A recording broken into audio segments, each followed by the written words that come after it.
Third part.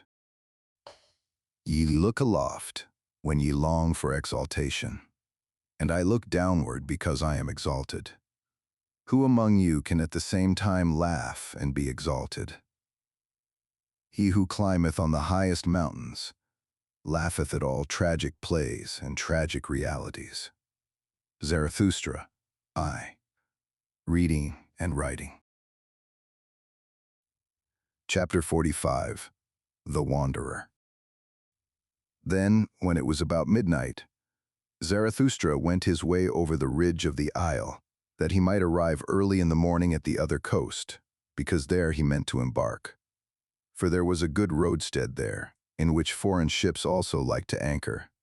Those ships took many people with them, who wished to cross over from the Happy Isles.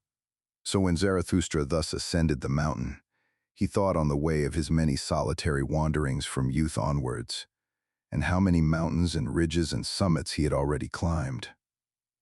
I am a wanderer and mountain climber, said he to his heart. I love not the plains, and it seemeth I cannot long sit still. And whatever may still overtake me as fate and experience, a wandering will be therein, and a mountain climbing. In the end, one experienceth only oneself. The time is now past when accidents could befall me, and what could now fall to my lot which would not already be mine own? It returneth only, it cometh home to me at last. Mine own self, and such of it as hath been long abroad, and scattered among things and accidents. And one thing more do I know. I stand now before my last summit, and before that which hath been longest reserved for me. Ah, my hardest path must I ascend. Ah, I have begun my lonesomest wandering.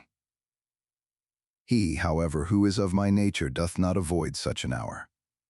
The hour that saith unto him, Now only dost thou go the way to thy greatness. Summit and abyss, these are now comprised together. Thou goest the way to thy greatness. Now hath it become thy last refuge, what was hitherto thy last danger. Thou goest the way to thy greatness. It must now be thy best courage that there is no longer any path behind thee.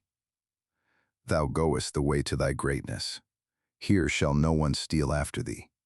Thy foot itself hath effaced the path behind thee, and over it standeth written, Impossibility. And if all ladders henceforth fail thee, then must thou learn to mount upon thine own head. How couldst thou mount upward otherwise? Upon thine own head, and beyond thine own heart. Now must the gentlest in thee become the hardest.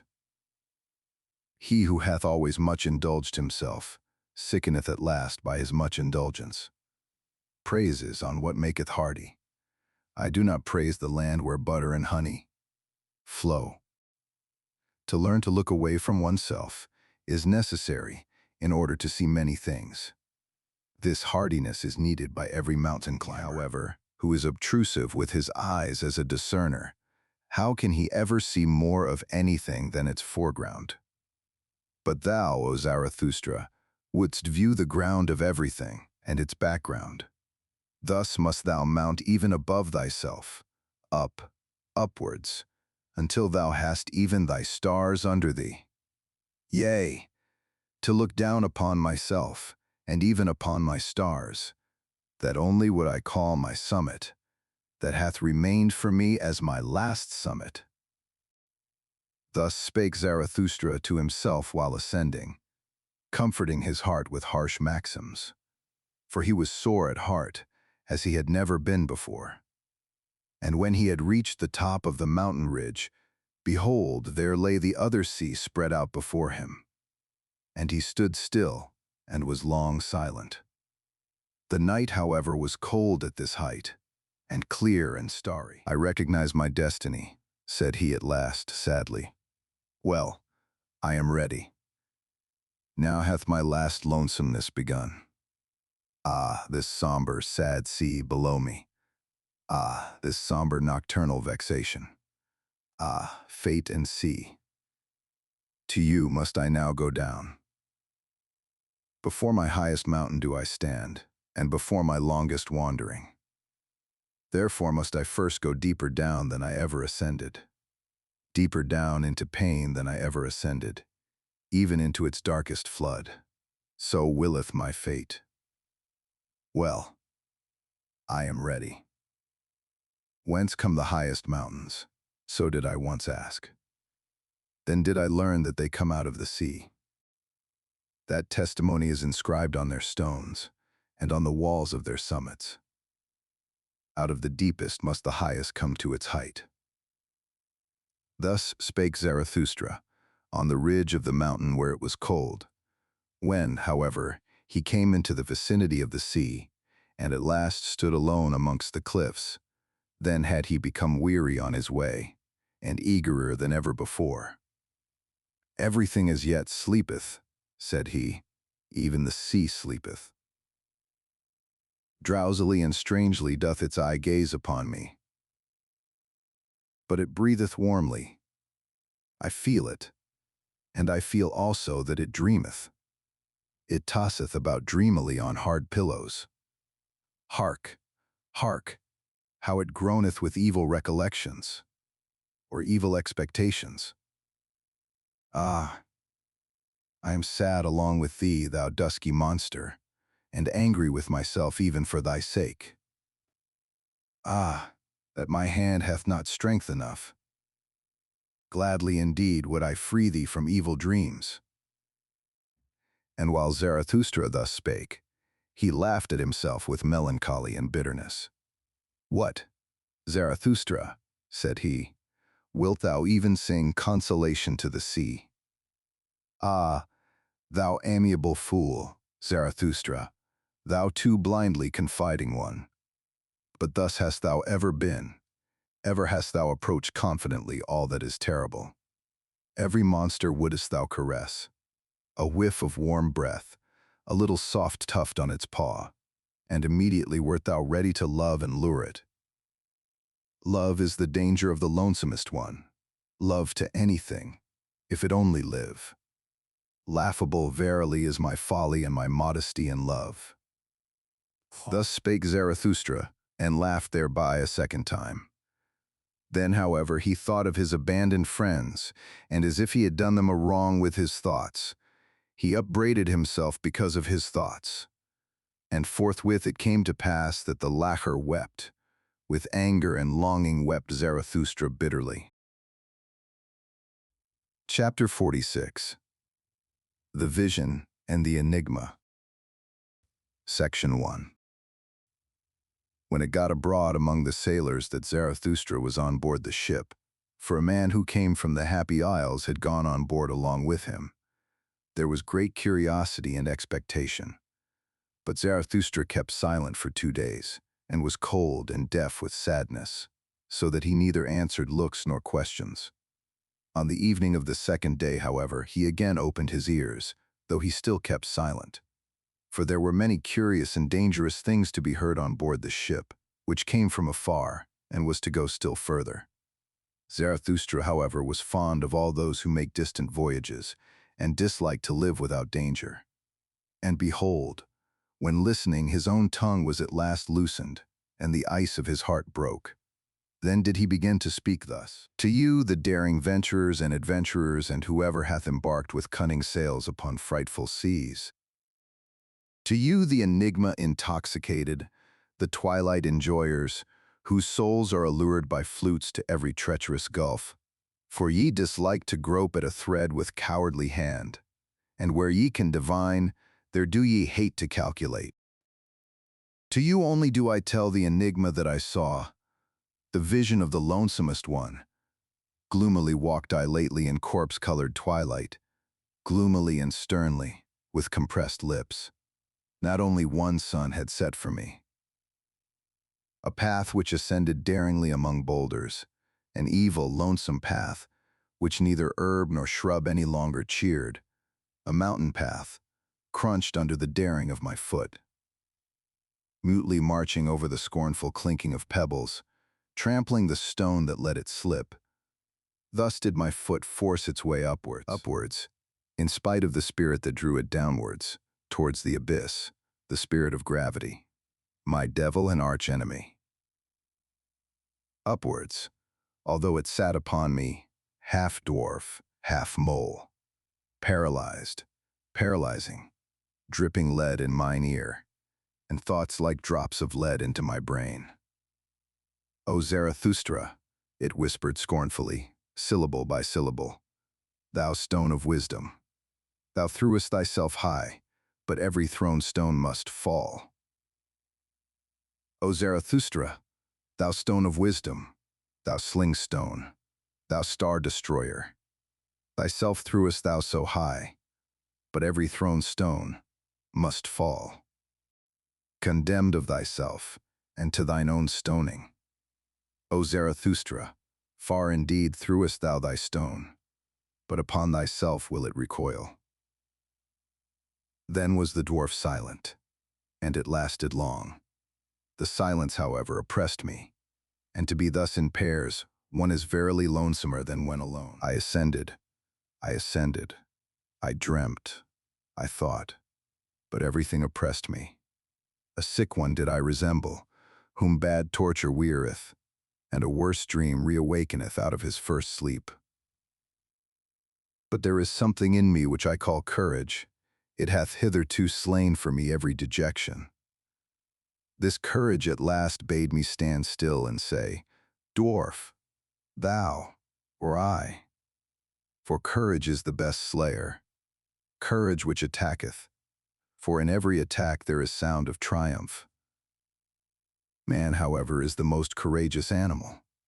Thereby hath he overcome every animal. With sound of triumph hath he overcome every pain. Human pain, however, is the sorest pain. Courage slayeth also giddiness at abysses.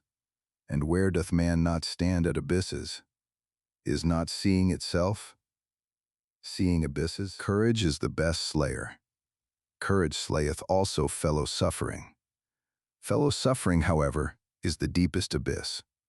As deeply as man looketh into life, so deeply also doth he look into suffering. Courage, however, is the best slayer. Courage which attacketh, it slayeth even death itself. For it saith, "Was that life? Well, once more." In such speech, however, there is much sound of triumph. He who hath ears to hear, let him hear.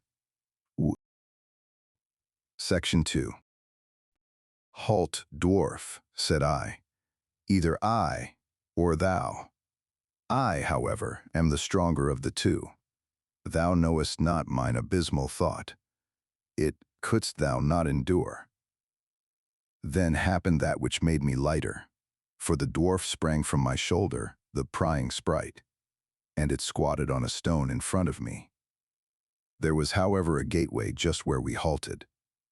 "Look at this gateway, dwarf," I continued. "It hath two faces. Two roads come together here. These hath no one yet gone to the end of. This long lane backwards, it continueth for an eternity. And that long lane forward, that is another eternity. They are antithetical to one another, these roads. They directly abut on one another. And it is here, at this gateway, that they come together. The name of the gateway is inscribed above. This moment. But should one follow them further, and ever further and further on, thinkest thou, dwarf, that these roads would be eternally antithetical? "The shower the everything straight lieth," murmured the dwarf, contemptuously. "All truth is crooked. Time itself is a circle." "Thou spirit of gravity," said I wrathfully, "do not take it too lightly, or I shall let thee squat where thou squattest, Haltfoot," and I carried thee high. "Observe," continued I, "this moment. From the gateway, this moment, there runneth a long eternal lane backwards. Behind us lieth an eternity. Must not whatever can run its course of all things have already run along that lane? Must not whatever can happen of all things have already happened, resulted, and gone by? And if everything have already existed, what thinkest thou, dwarf, of this moment? Must not this gateway also have already existed? And are not all things closely bound together in such wise that this moment draweth all coming things after it, consequently itself also? For whatever can run its course of all things, also in this long lane outward, must it once more run. And this slow spider which creepeth in the moonlight, and this moonlight itself, and thou and I in this gateway whispering together, whispering of eternal things, must we not all have already existed? And must we not return and run in that other lane out before us, that long weird lane? Must we not eternally return? Thus did I speak, and always more softly, for I was afraid of mine own thoughts and arrear thoughts. Then, suddenly did I hear a dog howl near me. Had I ever heard a dog howl thus? My thoughts ran back. Yes. When I was a child, in my most distant childhood, then did I hear a dog howl thus, and saw it also, with hair bristling, its head upwards, trembling in the stillest midnight, when even dogs believe in ghosts, so that it excited my commiseration. For just then went the full moon, silent as death, over the house. Just then did it stand still, a glowing globe, at rest on the flat roof, as if on someone's property. Thereby had the dog been terrified, for dogs believe in thieves and ghosts. And when I again heard such howling, then did it excite my commiseration once more. Where was now the dwarf, and the gateway, and the spider, and all the whispering? Had I dreamt? Had I awakened? Between rugged rocks did I suddenly stand alone, dreary in the dreariest moonlight. But there lay a man, and there, the dog leaping, bristling, whining. Now did it see me coming, then did it howl again, then did it cry. Had I ever heard a dog cry so for help? And verily what I saw, the like had I never seen. A young shepherd did I see, writhing, choking, quivering, with distorted countenance, and with a heavy black serpent hanging out of his mouth. Had I ever seen so much loathing and pale horror on one countenance? He had perhaps gone to sleep? Then had the serpent crawled into his throat. There had it bitten itself fast. My hand pulled at the serpent, and pulled, in vain. I failed to pull the serpent out of his throat. Then there cried out of me, "Bite, bite its head off, bite." So cried it out of me. My horror, my hatred, my loathing, my pity, all my good and my bad cried with one voice out of me.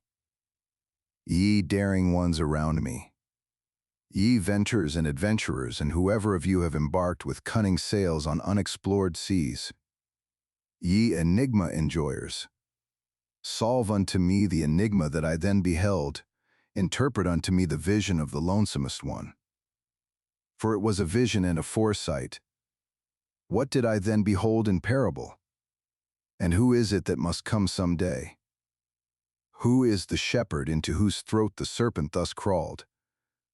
Who is the man into whose throat all the heaviest and blackest will thus crawl? The shepherd, however, bit as my cry had admonished him. He bit with a strong bite. Far away did he spit the head of the serpent, and sprang up.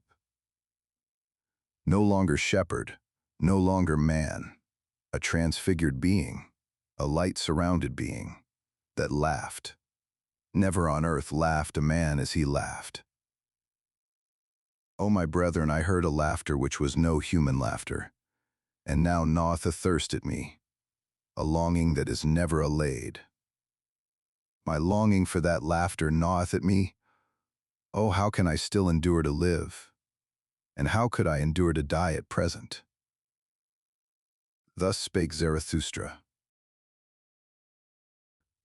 Chapter 47. On Voluntary Blisses. With such enigmas and bitterness in his heart did Zarathustra sail over the sea. When, however, he was 4-day journeys from the happy isles, and from his friends, then had he surmounted all his pain. Triumphantly and with firm foot did he again accept his fate. And then talked Zarathustra in this wise to his exulting conscience. Alone am I again, and like to be so, alone with the pure heaven and the open sea. And again is the afternoon around me. On an afternoon did I find my friends for the first time. On an afternoon also did I find them a second time, at the hour when all light becometh stiller. For whatever happiness is still on its way between heaven and earth, now seeketh for lodging a luminous soul. With happiness hath all light now become stiller. O afternoon of my life, once did my happiness also descend to the valley that it might seek a lodging. Then did it find those open hospitable souls. O afternoon of my life, what did I not surrender that I might have one thing? This living plantation of my thoughts, and this dawn of my highest hope. Companions did the creating one once seek, and children of his hope. And lo, it turned out that he could not find them, except he himself should first create them. Thus am I in the midst of my work, to my children going, and from them returning. For the sake of his children must Zarathustra perfect himself. For in one's heart one loveth only one's child and one's work, and where there is great love to oneself, then is it the sign of pregnancy. So have I found it. Still are my children verdant in their first spring, standing nigh one another, and shaken in common by the winds, the trees of my garden and of my best soil. And verily, where such trees stand beside one another, there are happy isles. But one day will I take them up, and put each by itself alone, that it may learn lonesomeness and defiance and prudence. Gnarled and crooked and with flexible hardness shall it then stand by the sea, a living lighthouse of unconquerable life. Yonder where the storms rush down into the sea, and the snout of the mountain drinketh water, shall each on a time have his day and night watches, for his testing and recognition. Recognized and tested shall each be, to see if he be of my type and lineage, if he be master of a long will, silent even when he speaketh, and giving in such wise that he taketh in giving, so that he may one day become my companion, a fellow creator and fellow enjoyer with Zarathustra, such a one as writeth my will on my tables, for the fuller perfection of all things. And for his sake and for those like him, must I perfect myself. Therefore do I now avoid my happiness, and present myself to every misfortune, for my final testing and recognition. And verily, it were time that I went away, and the wanderer's shadow, and the longest tedium, and the stillest hour, have all said unto me, it is the highest time. The word blew to me through the keyhole and said, come. The door sprang subtly open unto me and said, go. But I lay enchained to my love for my children. Desire spread this snare for me, the desire for love, that I should become the prey of my children, and lose myself in them. Desiring, that is now for me to have lost myself. I possess you, my children. In this possessing shall everything be assurance, and nothing desire. But brooding lay the son of my love upon me. In his own juice stewed Zarathustra. Then did shadows and doubts fly past me. For frost and winter I now longed. Oh, that frost and winter would again make me crack and crunch, sighed I. Then arose icy mist out of me. My past burst its tomb. Many pains buried alive woke up. Fully slept had they merely, concealed in corpse clothes. So called everything unto me in signs. It is time. But I heard not, until at last mine abyss moved, and my thought bit me. Ah, abysmal thought, which art my thought. When shall I find strength to hear thee burrowing, and no longer tremble? To my very throat throbbeth my heart when I hear thee burrowing. Thy muteness even is like to strangle me, thou abysmal mute one. As yet have I never ventured to call thee up. It hath been enough that I, have carried thee about with me. As yet have I not been strong enough for my final lion wantonness and playfulness. Sufficiently formidable unto me hath thy weight ever been. But one day shall I yet find the strength in the lion's voice which will call thee up. When I shall have surmounted myself therein, then will I surmount myself also in that which is greater, and a victory shall be the seal of my perfection. Meanwhile do I sail along on uncertain seas. Chance flattereth me, smooth-tongued chance. Forward and backward do I gaze, still see I no end. As yet hath the hour of my final struggle not come to me, or doth it come to me perhaps just now? Verily, with insidious beauty do sea and life gaze upon me round about. O afternoon of my life, O happiness before eventide, O haven upon high seas, O peace in uncertainty, how I distrust all of you. Verily distrustful am I of your insidious beauty. Like the lover am I, who distrusteth too sleek smiling. As he pusheth the best beloved before him, tender even in severity, the jealous one, so do I push this blissful hour before me. Away with thee, thou blissful hour. With thee hath there come to me an involuntary bliss. Ready for my severest pain do I here stand. At the wrong time hast thou come. Away with thee, thou blissful hour. Rather harbor there, with my children. Hasten, and bless them before eventide with my happiness. There, already approacheth eventide. The sun sinketh. Away, my happiness. Thus spake Zarathustra, and he waited for his misfortune the whole night. But he waited in vain. The night remained clear and calm, and happiness itself came nigher and nigher unto him. Towards morning, however, Zarathustra laughed to his heart and said mockingly, "Happiness runneth after me. That is because I do not run after women. Happiness, however, is a woman." Chapter 48. Before Sunrise. O heaven above me, thou pure, thou deep heaven, thou abyss of light, gazing on thee I tremble with divine desires. Up to thy height to toss myself, that is my depth. In thy purity to hide myself, that is mine innocence. The God veileth his beauty, thus hidest thou thy stars.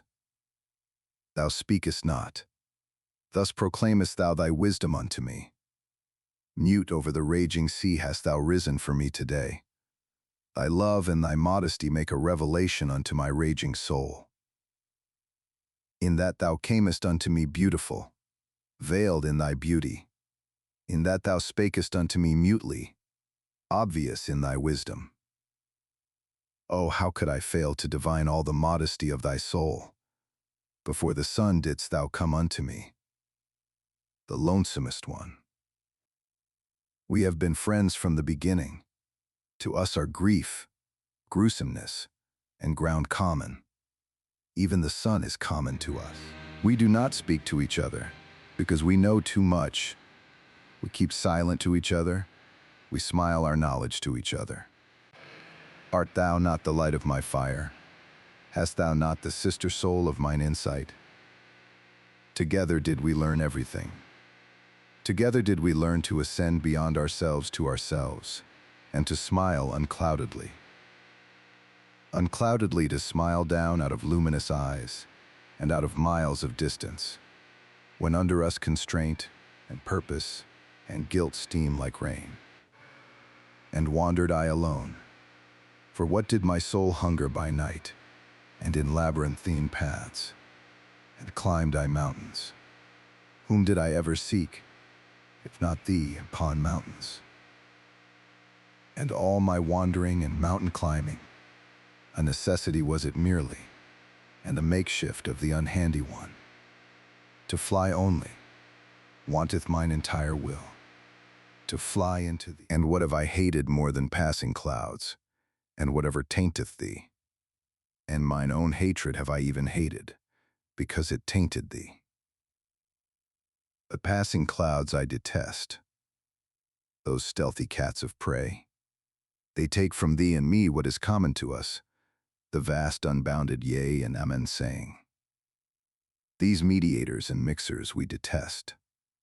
The passing clouds, those half and half ones, that have neither learned to bless nor to curse from the heart. Rather will I sit in a tub under a closed heaven, rather will I sit in the abyss without heaven, than see thee, thou luminous heaven, tainted with passing clouds. And oft have I longed to pin them fast with the jagged gold wires of lightning, that I might, like the thunder, beat the drum upon their kettle bellies, an angry drummer, because they rob me of thy yea and amen. Thou heaven above me, thou pure, thou luminous heaven, thou abyss of light, because they rob thee of my yea and amen. For rather will I have noise and thunders and tempest blasts, than this discreet, doubting cat repose. And also amongst men do I hate most of all the soft treaders, and half ones, and the doubting, hesitating, passing clouds. And he who cannot bless shall learn to curse.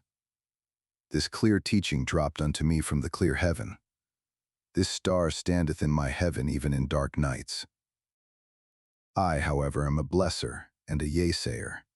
If thou be but around me, thou pure, thou luminous heaven, thou abyss of light, into all abysses do I then carry my beneficent yea-saying. A blesser have I become, and a yea-sayer, and therefore strove I long, and was a striver, that I might one day get my hands free for blessing.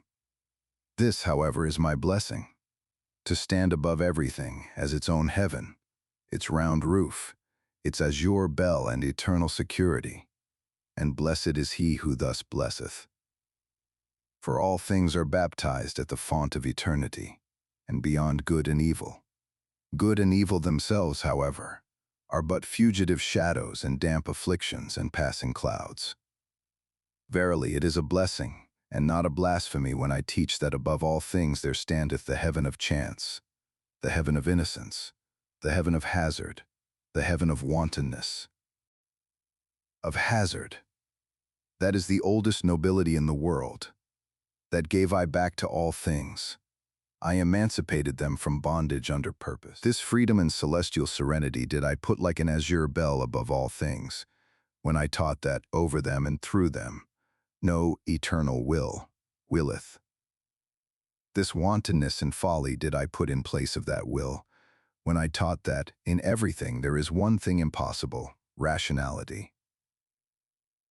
A little reason, to be sure, a germ of wisdom scattered from star to star.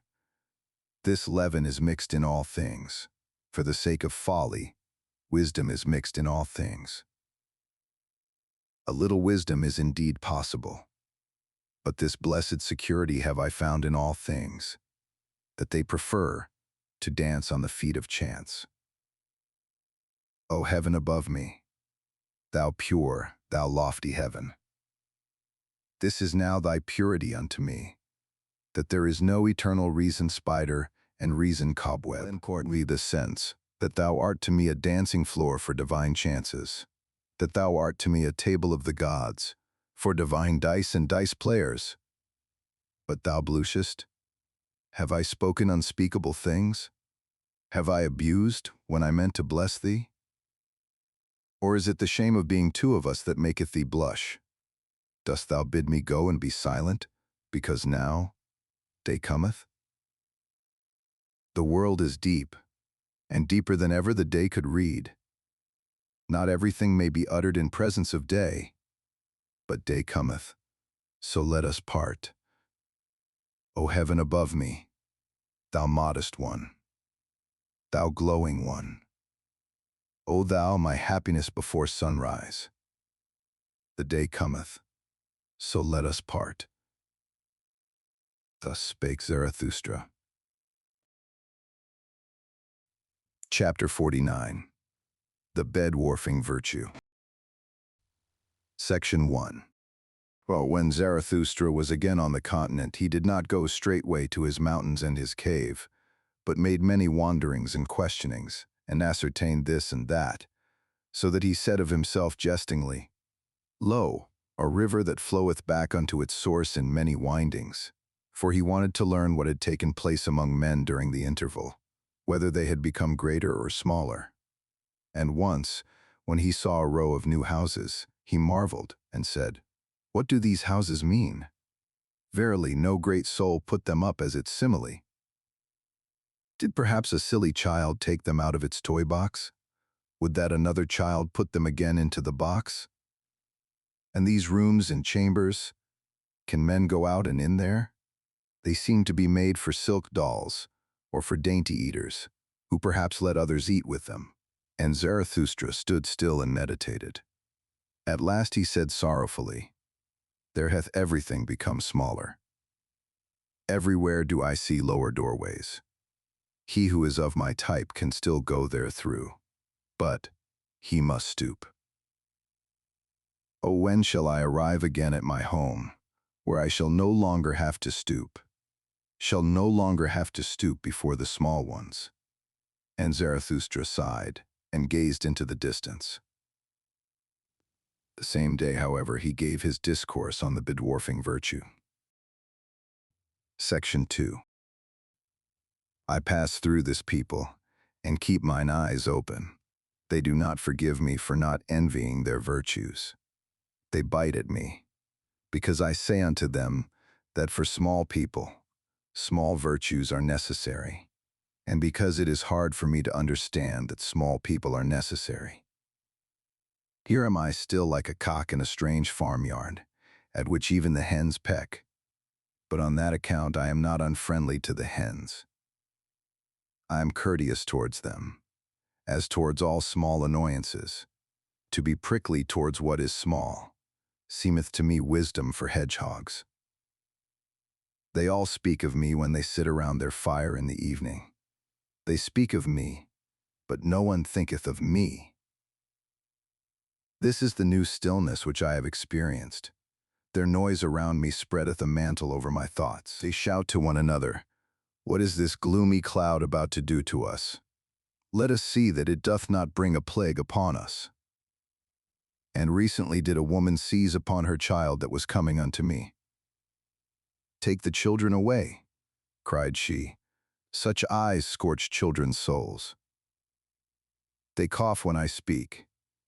They think coughing an objection to strong winds. They divine nothing of the boisterousness of my happiness. We have not yet time for Zarathustra, so they object. But what matter about a time that hath no time for Zarathustra? And if they should altogether praise me, how could I go to sleep on their praise? A girdle of spines is their praise unto me. It scratcheth me even when I take it off. And this also did I learn among them. The praiser doeth as if he gave back. In truth, however, he wanteth more to be given him. Ask my foot if their lauding and luring strains please it. Verily, to such measure and tick-tack, it liketh neither to dance nor to stand still. To small virtues would they fain lure and laud me. To the tick-tack of small happiness would they fain persuade my foot. I pass through this people and keep mine eyes open. They have become smaller, and ever become smaller. The reason thereof is their doctrine of happiness and virtue. For they are moderate also in virtue, because they want comfort. With comfort, however, moderate virtue only is compatible. To be sure, they also learn in their way to stride on and stride forward. That I call their hobbling. Thereby they become a hindrance to all who are in haste, and many of them go forward and look backwards thereby, with stiffened necks. Those do I like to run up against. Foot and eye shall not lie, nor give the lie to each other. But there is much lying among small people. Some of them will, but most of them are willed. Some of them are genuine, but most of them are bad actors. There are actors without knowing it amongst them, and actors without intending it. The genuine ones are always rare, especially the genuine actors. Of man there is little here. Therefore do their women masculinize themselves. For only he who is man enough will save the woman in woman. And this hypocrisy found I worst amongst them, that even those who command feign the virtues of those who serve. I serve, thou servest, we serve. So chanteth here even the hypocrisy of the rulers. And alas, if the first lord be only the first servant. Ah, even upon their hypocrisy did mine eyes' curiosity alight, and well did I divine all their fly happiness, and their buzzing around sunny window panes. So much kindness, so much weakness do I see. So much justice and pity, so much weakness. Round, fair, and considerate are they to one another, as grains of sand are round, fair, and considerate to grains of sand. Modestly, to embrace a small happiness, that do they call submission, and at the same time they peer modestly after a new small happiness. In their hearts they want simply one thing most of all, that no one hurt them. Thus do they anticipate everyone's wishes, and do well unto every one. That, however, is cowardice, though it be called virtue. And when they chance to speak harshly, those small people, then do I hear therein only their hoarseness. Every draught of air maketh them hoarse.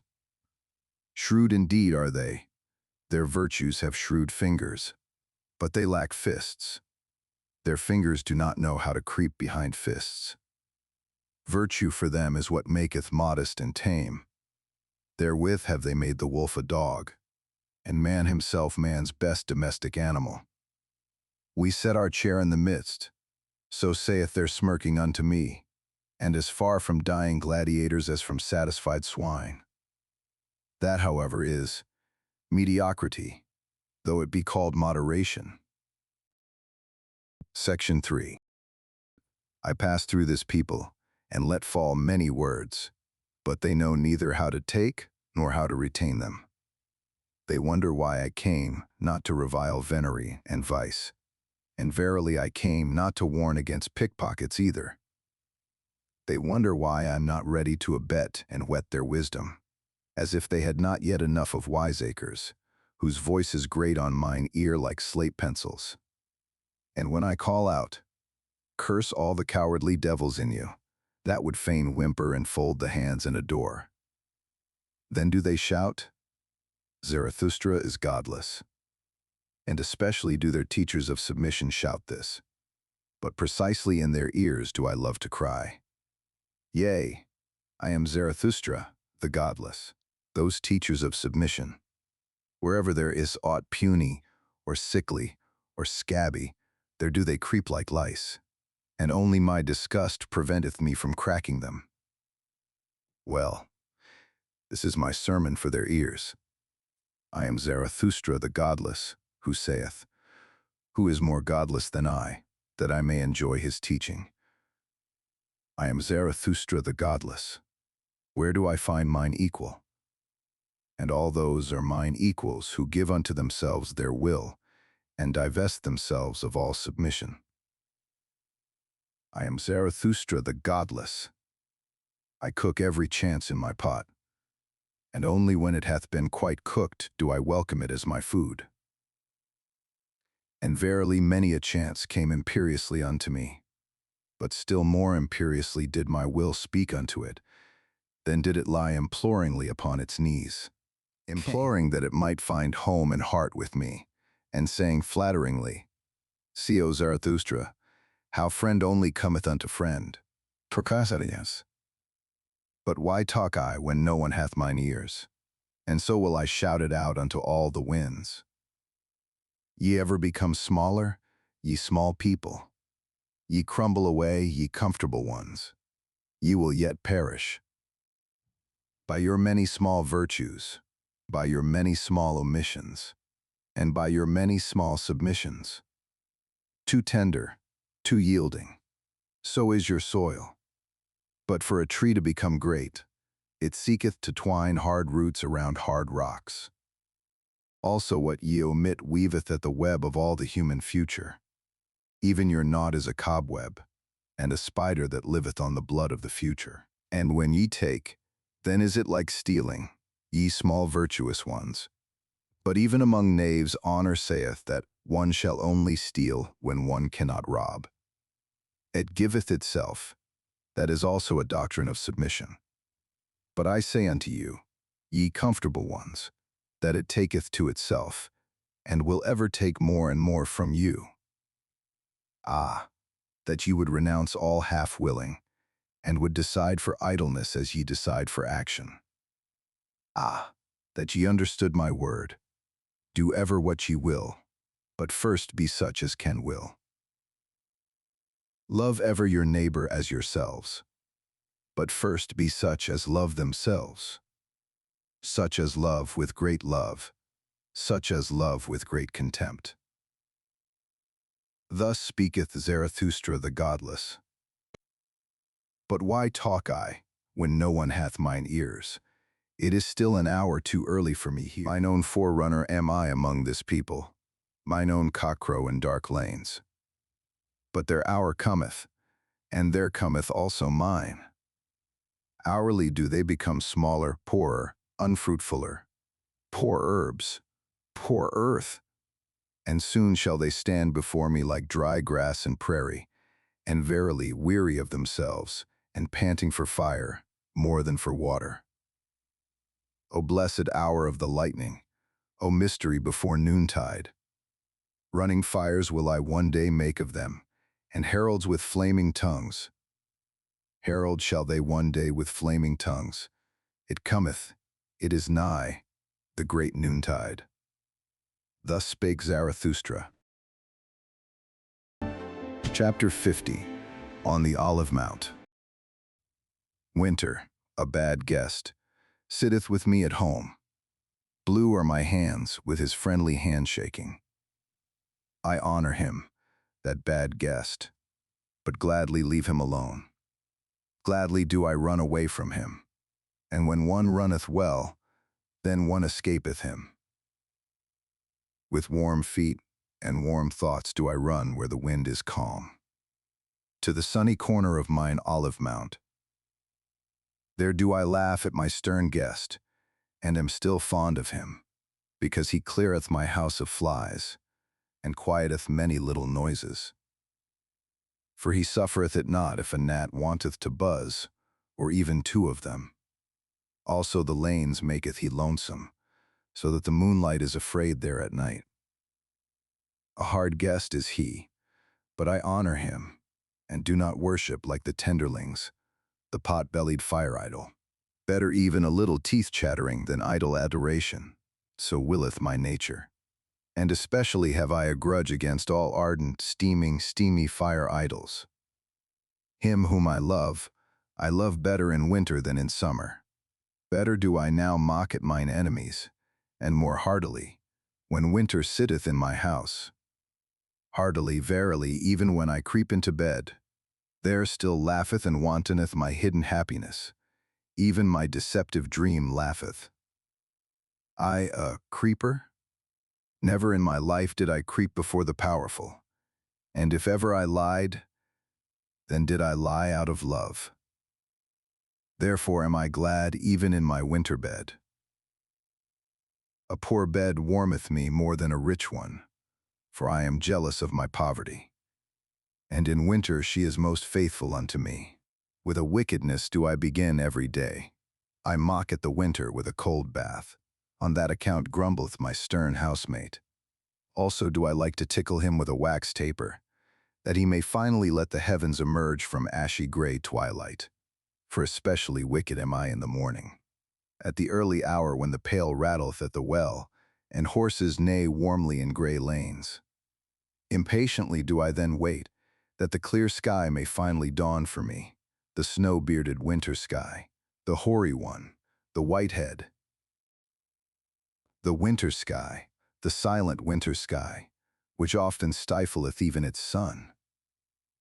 Did I perhaps learn from it the long, clear silence? Or did it learn it from me? Or hath each of us devised it himself? Of all good things the origin is 1,000-fold. All good roguish things spring into existence for joy. How could they always do so? For once only. A good roguish thing is also the long silence, and to look, like the winter sky, out of a clear, round-eyed countenance, like it to stifle one's sun and one's inflexible solar will. Verily, this art and this winter roguishness have I learnt well. My best-loved wickedness in art is it, that my silence hath learned not to betray itself by silence. Clattering with diction and dice, I outwit the solemn assistants.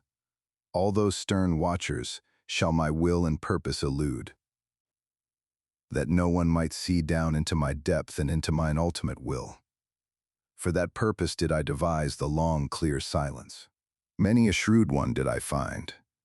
He veiled his countenance and made his water muddy, that no one might see therethrough and thereunder. But precisely unto him came the shrewder distrusters and nutcrackers. Precisely from him did they fish his best concealed fish. But the clear, the honest, the transparent, these are for me the wisest silent ones. In them, so profound is the depth that even the clearest water doth not betray it. Thou snow-bearded, silent, winter sky, thou round-eyed whitehead above me, O thou heavenly simile of my soul and its wantonness! And must I not conceal myself like one who hath swallowed gold, lest my soul should be ripped up? Must I not wear stilts, that they may overlook my long legs, all those enviers and injurers around me? Those dingy, fire-warmed, used-up, green-tinted, ill-natured souls. How could their envy endure my happiness? Thus do I show them only the ice and winter of my peaks, and not that my mountain windeth all the solar girdles around it. They hear only the whistling of my winter storms, and know not that I also travel over warm seas, like longing, heavy, hot south winds. They commiserate also my accidents and chances, but my word saith, suffer the chance to come unto me. Innocent is it as a little child. How could they endure my happiness, if I did not put around it accidents, and winter privations, and bearskin caps, and enmantling snowflakes? If I did not myself commiserate their pity, the pity of those enviers and injurers? If I did not myself sigh before them, and chatter with cold, and patiently let myself be swathed in their pity? This is the wise, waggish will and good will of my soul, that it concealeth not its winters and glacial storms, it concealeth not its chilblains either. To one man, lonesomeness is the flight of the sick one. To another, it is the flight from the sick ones. Let them hear me chattering and sighing with winter cold, all those poor squinting knaves around me. With such sighing and chattering do I flee from their heated rooms. Let them sympathize with me and sigh with me on account of my chilblains. At the ice of knowledge will he yet freeze to death, so they mourn. Meanwhile, do I run with warm feet hither and thither on mine olive mount. In the sunny corner of mine olive mount do I sing, and mock at all pity. Thus sang Zarathustra. Chapter 51. On Passing By. Thus slowly wandering through many peoples and divers cities, did Zarathustra return by roundabout roads to his mountains and his cave. And behold, thereby came he unawares also to the gate of the great city. Here, however, a foaming fool, with extended hands, sprang forward to him and stood in his way. It was the same fool whom the people called the ape of Zarathustra, for he had learned from him something of the expression and modulation of language, and perhaps liked also to borrow from the store of his wisdom. And the fool talked thus to Zarathustra. O Zarathustra, here is the great city. Here hast thou nothing to seek, and everything to lose. Why wouldst thou wade through this mire? Have pity upon thy foot. Spit rather on the gate of the city and turn back. Here is the hell for anchorites' thoughts. Here are great thoughts seethed alive and boiled small. Here do all great sentiments decay. Here may only rattle-boned sensations rattle. Smellest thou not already the shambles and cookshops of the spirit? Steameth not this city with the fumes of slaughtered spirit? Seest thou not the souls hanging like limp, dirty rags? And they make newspapers also out of these rags. Hearest thou not how spirit hath here become a verbal game? Loathsome verbal swill doth it vomit forth. And they make newspapers also out of this verbal swill. They hound one another, and know not whither. They inflame one another, and know not why. They tinkle with their pinchbeck, they jingle with their gold. They are cold, and seek warmth from distilled waters. They are inflamed, and seek coolness from frozen spirits. They are all sick and sore through public opinion. All lusts and vices are here at home. But here there are also the virtuous. There is much appointed virtue. Much appointable virtue with scribe fingers, and hearty sitting flesh and waiting flesh, blessed with small breast stars, and padded, haunchless daughters. There is here also much piety, and much faithful spittle-licking and spittle-backing, before the God of hosts. From on high drippeth the star, and the gracious spittle, for the high longeth every starless bosom. The moon hath its court, and the court hath its mooncalves. Unto all, however, that cometh from the court do the mendicant people pray, and all appointable mendicant virtues. I serve, thou servest, we serve. So prayeth all appointable virtue to the prince, that the merited star may at last stick on the slender breast. But the moon still revolveth around all that is earthly. So revolveth also the prince around what is earthliest of all. That, however, is the gold of the shopman. The God of the hosts of war is not the God of the golden bar. The prince proposeth, but the shopman disposeth. By all that is luminous and strong and good in thee, O Zarathustra, spit on this city of shopmen and return back. Here floweth all blood putridly and tepidly and frothily through all veins. Spit on the great city, which is the great slum where all the scum frotheth together. Spit on the city of compressed souls and slender breasts, of pointed eyes and sticky fingers. On the city of the obtrusive, the brazen-faced, the pen demagogues and tongue demagogues, the overheated ambitious, where everything maimed, ill-famed, lustful, untrustful, over-mellow, sickly yellow and seditious, festereth pernicious. Spit on the great city and turn back. Here, however, did Zarathustra interrupt the foaming fool, and shut his mouth. Stop this at once, called out Zarathustra. Long have thy speech and thy species disgusted me. Why didst thou live so long by the swamp, that thou thyself hadst to become a frog and a toad? Floweth there not a tainted, frothy, swamp blood in thine own veins, when thou hast thus learned to croak and revile? Why wentest thou not into the forest, or why didst thou not till the ground? Is the sea not full of green islands? I despise thy contempt, and when thou warnedest me, why didst thou not warn thyself? Out of love alone shall my contempt and my warning bird take wing, but not out of the swamp. They call thee mine ape, thou foaming fool, but I call thee my grunting pig. By thy grunting, thou spoilest even my praise of folly. What was it that first made thee grunt? Because no one sufficiently flattered thee. Therefore didst thou seat thyself beside this filth, that thou mightest have cause for much grunting. Then that thou mightest have cause for much vengeance. For vengeance, thou vain fool, is all thy foaming. I have divined thee well, but thy fool's word injureth me, even when thou art right. And even if Zarathustra's word were 100 times justified, thou wouldst ever, do wrong with my word. Thus spake Zarathustra. Then did he look on the great city and sighed, and was long silent. At last he spake thus: I loathe also this great city, and not only this fool. Here and there is nothing to better, nothing to worsen.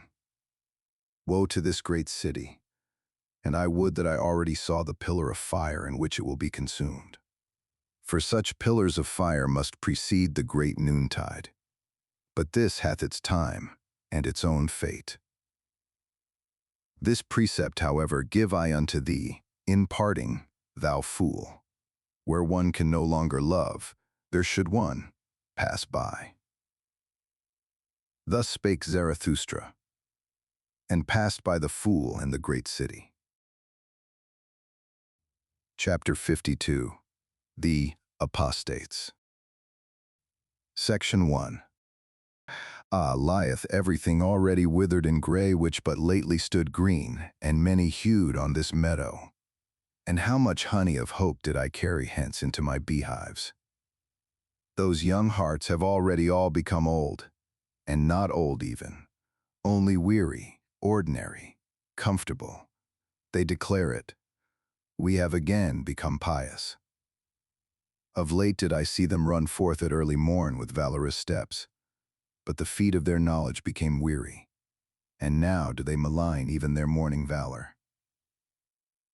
Verily, many of them once lifted their legs like the dancer. To them winked the laughter of my wisdom. Then did they bethink themselves.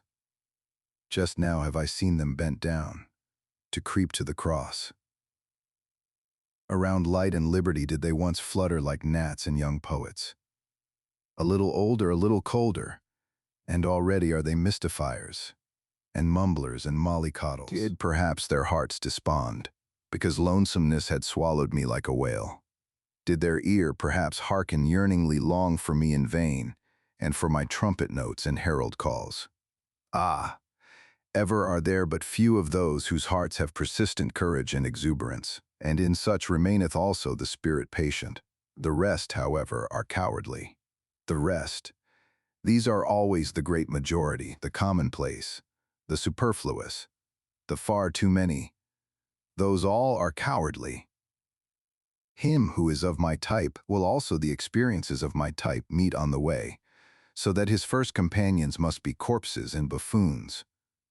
His second companions, however, they will call themselves his believers, will be a living host, with much love, much folly, much unbarded veneration. To those believers shall he who is of my type among men not bind his heart. In those spring times and many-hued meadows shall he not believe, who knoweth the fickly faint-hearted human species. Could they do otherwise, then would they also will otherwise. The half and half spoil every whole. That leaves become withered.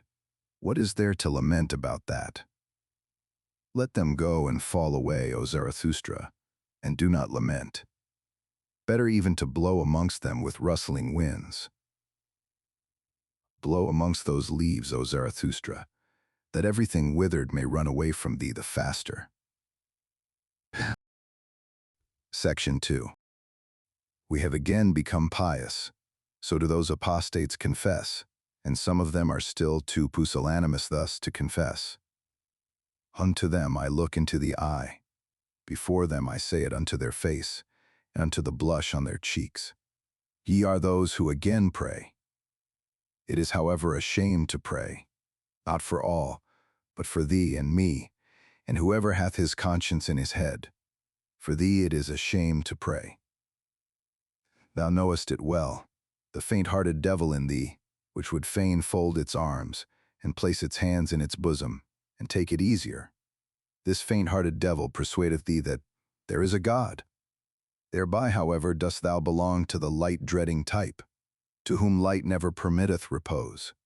Now must thou daily thrust thy head deeper into obscurity and vapor. And verily thou choosest the hour well. For just now do the nocturnal birds again fly abroad.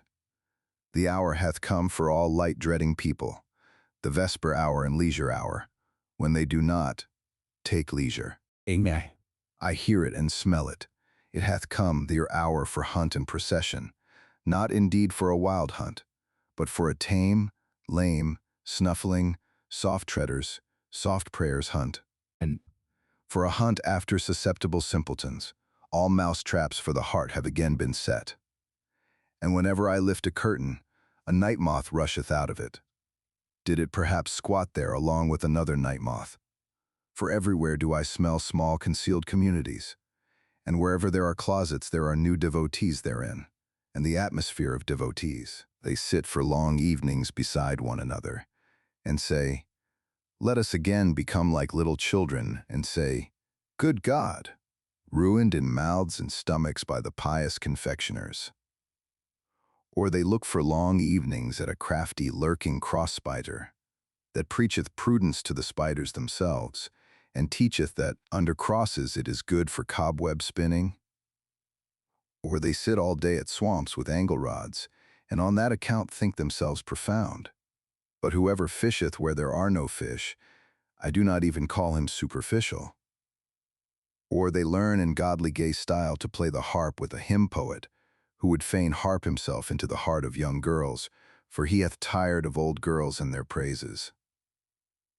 Or they learn to shudder with a learned semi-madcap, who waiteth in darkened rooms for spirits to come to him, and the spirit runneth away entirely. Or they listen to an old roving howl and growl piper, who hath learnt from the sad winds the sadness of sounds.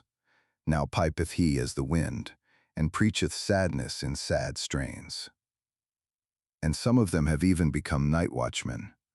They know now how to blow horns, and go about at night and awaken old things which have long fallen asleep. 5 words about old things did I hear yesternight at the garden wall. They came from such old, sorrowful, arid night watchmen. For a father he careth not sufficiently for his children. Human fathers do this better. He is too old. He now careth no more for his children, answered the other night watchman. Hath he then children? No one can prove it unless he himself prove it. I have long wished that he would for once prove it thoroughly. Prove? As if he had ever proved anything. Proving is difficult to him. He layeth great stress on one's believing him. Ay, belief saveth him. Belief in him. That is the way with old people. So it is with us also. One of them. Thus spake to each other the 2 old night watchmen and light scarers, and tooted thereupon sorrowfully on their horns. So did it happen yesternight at the garden wall. To me, however, did the heart writhe with laughter, and was like to break. It knew not where to go, and sunk into the midriff. Verily, it will be my death yet, to choke with laughter when I see asses drunken, and hear night watchmen thus doubt about God. Hath the time not long since passed for all such doubts? Who may nowadays awaken such old slumbering, light-shunning things? With the old deities hath it long since come to an end. And verily, a good joyful deity end had they. They did not begloom themselves to death, that do people fabricate. On the contrary, they laughed themselves to death once on a time.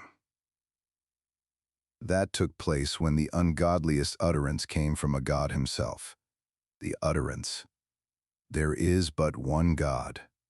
Thou shalt have no other gods before me. An old grim beard of a god, a jealous one, forgot himself in such wise. And all the gods then laughed, and shook upon their thrones, and exclaimed, is it not just divinity that there are gods, but no God? He that hath an ear, let him hear. Thus talked Zarathustra in the city he loved, which is surnamed the Pied Cow. For from here he had but 2 days to travel to reach once more his cave and his animals. His soul, however, rejoiced unceasingly on account of the nighness of his return home. Chapter 53. the return home. O lonesomeness, my home, lonesomeness, too long have I lived wildly in wild remoteness, to return to thee without tears. Now threaten me with the finger as mothers threaten. Now smile upon me as mothers smile. Now say just, who was it that like a whirlwind once rushed away from me? You, who when departing called out, too long have I sat with lonesomeness, there have I unlearned silence. That hast thou learned now, surely, O Zarathustra, everything do I know, and that thou wert more forsaken amongst the many, thou unique one, than thou ever wert with me. One thing is forsakenness, another matter is lonesomeness. That hast thou now learned, and that amongst men thou wilt ever be wild and strange even when they love thee, for above all they want to be treated indulgently. Here, however, art thou at home and house with thyself. Here canst thou utter everything and unbosom all motives. Nothing is here ashamed of congealed feelings. Here do all things come caressingly to thy talk and flatter thee, for they want to ride upon thy back. On every simile dost thou here ride to every truth. Uprightly and openly mayest thou here talk to all things, and verily it soundeth as praise in their ears, for one to talk to all things, directly. Another matter, however, is forsakenness. For, dost thou remember, O Zarathustra, when thy bird screamed overhead, when thou stoodest in the forest, irresolute, ignorant where to go, beside a corpse? When thou spakest, let mine animals lead me. More dangerous have I found it among men than among animals. That was forsakenness. And dost thou remember, O Zarathustra, when thou sattest in thine isle, a well of wine giving and granting amongst empty buckets, bestowing and distributing amongst the thirsty, until at last thou alone sattest thirsty amongst the drunken ones, and wailedst nightly, is taking not more blessed than giving, and stealing yet more blessed than taking? That was forsakenness. And dost thou remember, O Zarathustra, when thy stillest hour came and drove thee forth from thyself, when with wicked whispering it said, speak and succumb? When it disgusted thee with all thy waiting and silence, and discouraged thy humble courage? That was forsakenness. O lonesomeness, my home, lonesomeness, how blessedly and tenderly speaketh thy voice unto me. We do not question each other. We do not complain to each other. We go together openly through open doors, for all is open with thee and clear, and even the hours run here on lighter feet. For in the dark, time weigheth heavier upon one than in the light. Here fly open unto me all being's words and word cabinets. Here all being wanteth to become words. Here all becoming wanteth to learn of me how to talk.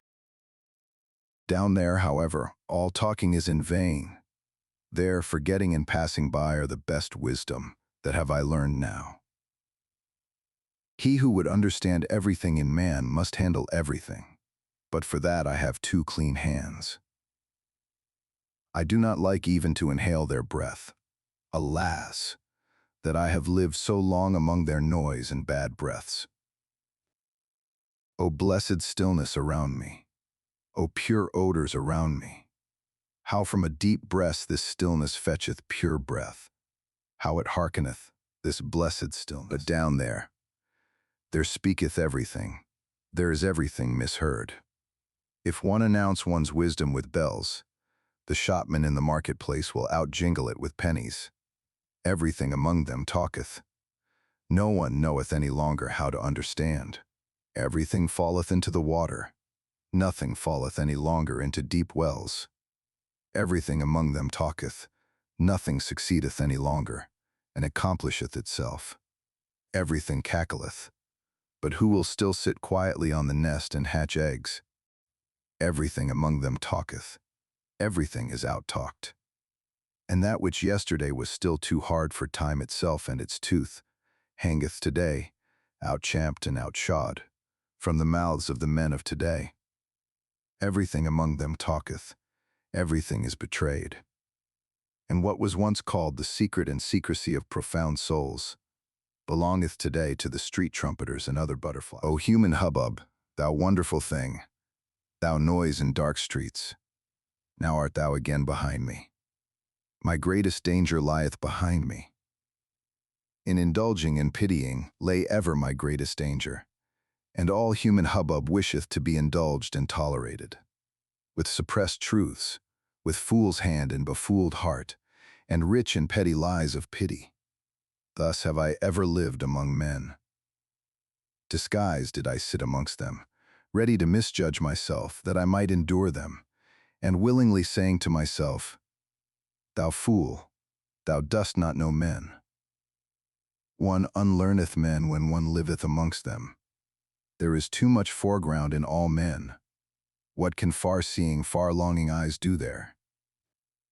And, fool that I was, when they misjudged me, I indulged them on that account more than myself, being habitually hard on myself, and often even taking revenge on myself for the indulgence, stung all over by poisonous flies, and hollowed like the stone by many drops of wickedness. Thus did I sit among them, and still said to myself, Innocent is everything petty of its pettiness. Especially did I find those who call themselves the good, the most poisonous flies. They sting in all innocence, they lie in all innocence. How could they be just towards me? He who liveth amongst the good, pity, teacheth him to lie. Pity maketh stifling air for all free souls, for the stupidity of the good is unfathomable. To conceal myself and my riches, that did I learn down there. For every one did I still find poor in spirit. It was the lie of my pity, that I knew in every one, and that I read you, that I saw and scented in every one, what was enough of spirit for him, and what was too much. They're stiff wise men. I call them wise, not stiff. Thus did I learn to slur over words. The grave diggers dig for themselves diseases. Under old rubbish rest bad vapors. One should not stir up the marsh. One should live on mountains. With blessed nostrils do I again breathe mountain freedom. Freed at last is my nose from the smell of all human hubbub. With sharp breezes tickled, as with sparkling wine, sneezeth my soul, sneezeth, and shouteth self-congratulatingly, Health to thee. Thus spake Zarathustra. Chapter 54. The Three Evil Things. Section 1. In my dream, in my last morning dream, I stood today on a promontory, beyond the world. I held a pair of scales, and weighed the world. Alas, that the rosy dawn came too early to me. She glowed me awake, the jealous one. Jealous is she always of the glows of my morning dream. Measurable by him who hath time, weighable by a good weigher, attainable by strong pinions, divinable by divine nutcrackers. Thus did my dream find the world. My dream a bold sailor, half ship, half hurricane, silent as the butterfly, impatient as the falcon. How had it the patience and leisure today for world weighing? Did my wisdom perhaps speak secretly to it? My laughing, wide-awake day wisdom, which mocketh at all infinite worlds? For it saith, Where force is, there becometh number the master. It hath more force. How confidently did my dream contemplate this finite world, not newfangledly, not old-fangledly, not timidly, not entreatingly. As if a big round apple presented itself to my hand, a ripe golden apple, with a coolly soft, velvety skin. Thus did the world present itself unto me. As if a tree nodded unto me, a broad-branched, strong-willed tree, curved as a recline and a footstool for weary travelers. Thus did the world stand on my promontory, endure, as if delicate hands carried a casket towards me, a casket open for the delectation of modest adoring eyes. Thus did the world present itself before me today. Not riddle enough to scare human love from it, not solution enough to put to sleep human wisdom. A humanly good thing was the world to me today, of which such bad things are said. How I thank my morning dream that I thus at today's dawn weighed the world. As a humanly good thing did it come unto me, this dream and heart comforter, and that I may do the like by day, and imitate and copy its best. Now will I put the three worst things on the scales, and weigh them humanly well. He who taught to bless taught also to curse. What are the three best cursed things in the world? These will I put on the scales: voluptuousness, passion for power, and selfishness. These three things have hitherto been best cursed, and have been in worst and falsest repute. These three things will I weigh humanly well. Well, here is my promontory, and there is the sea.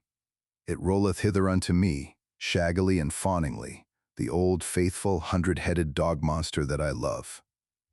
Well, here will I hold the scales over the weltering sea, and also a witness do I choose to look on, the anchorite tree, the strong-odored, broad-arched tree that I love.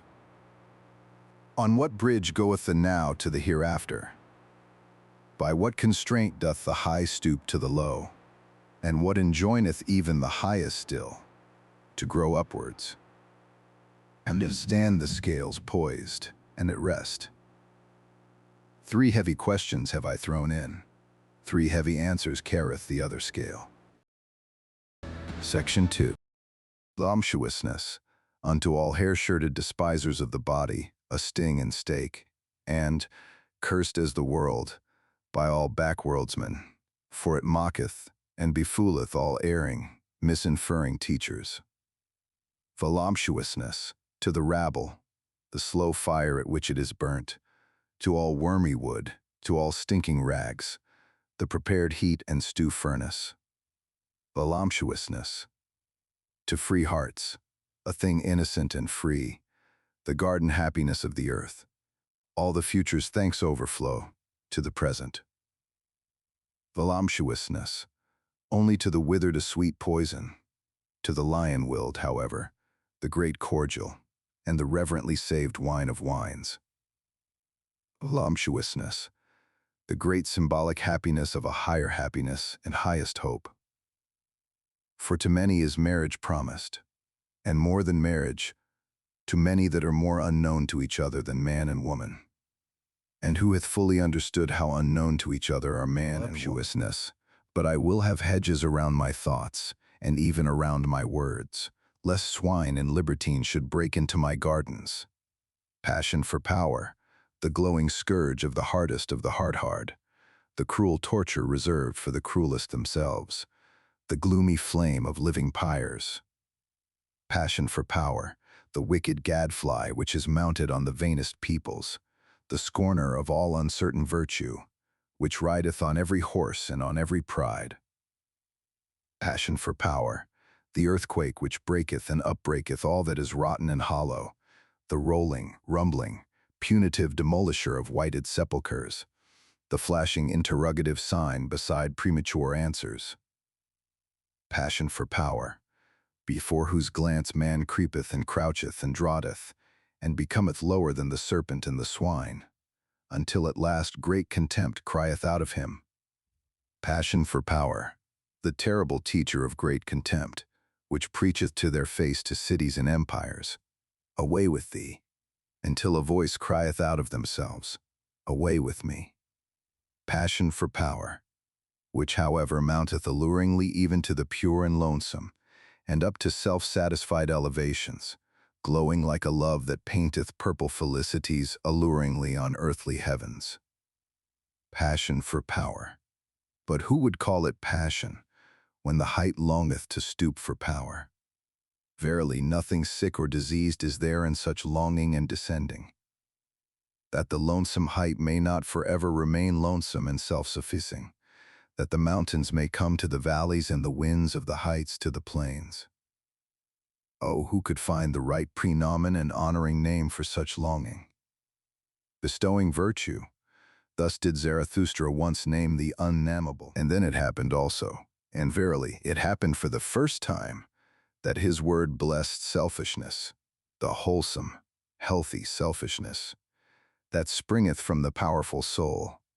Borhirisev, from the powerful soul, to which the high body appertaineth, the handsome, triumphing, refreshing body, around which everything becometh a mirror. The pliant, persuasive body, the dancer, whose symbol and epitome is the self-enjoying soul. Of such bodies and souls the self-enjoyment calleth itself virtue. With its words of good and bad, doth such self-enjoyment shelter itself as with sacred groves.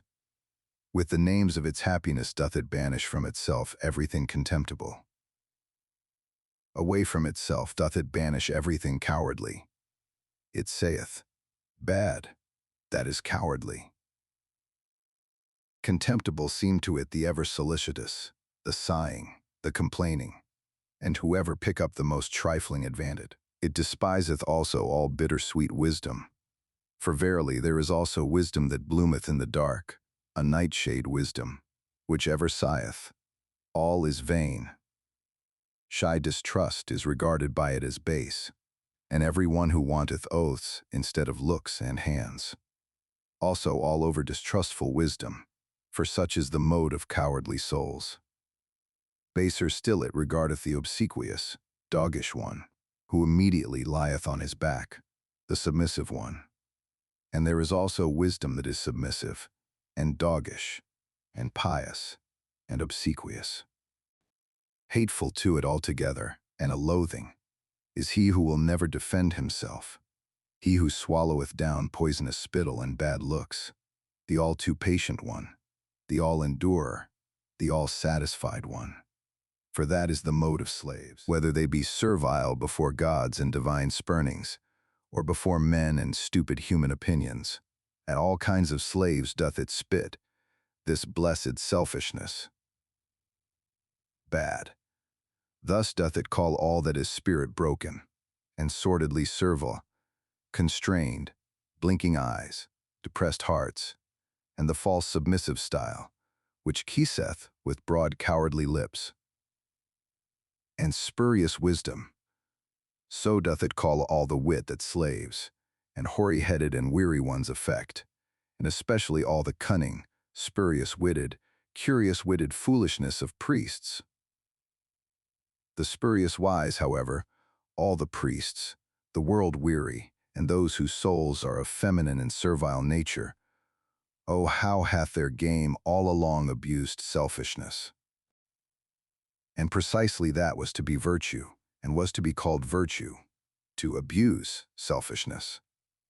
And selfless, so did they wish themselves with good reason, all those world-weary cowards and cross-spiders. But to all those cometh now the day, the change, the sword of judgment, the great noontide. Then shall many things be revealed. And he who proclaimeth the ego wholesome and holy, and selfishness blessed, verily, he, the prognosticator, speaketh also what he knoweth. Behold, it cometh, it is nigh, the great noontide. Thus spake Zarathustra. Chapter 55. The Spirit of Gravity. Section 1. My mouthpiece is of the people. Too coarsely and cordially do I talk for Angora rabbits. And still stranger soundeth my word unto all ink-fish and pen-foxes.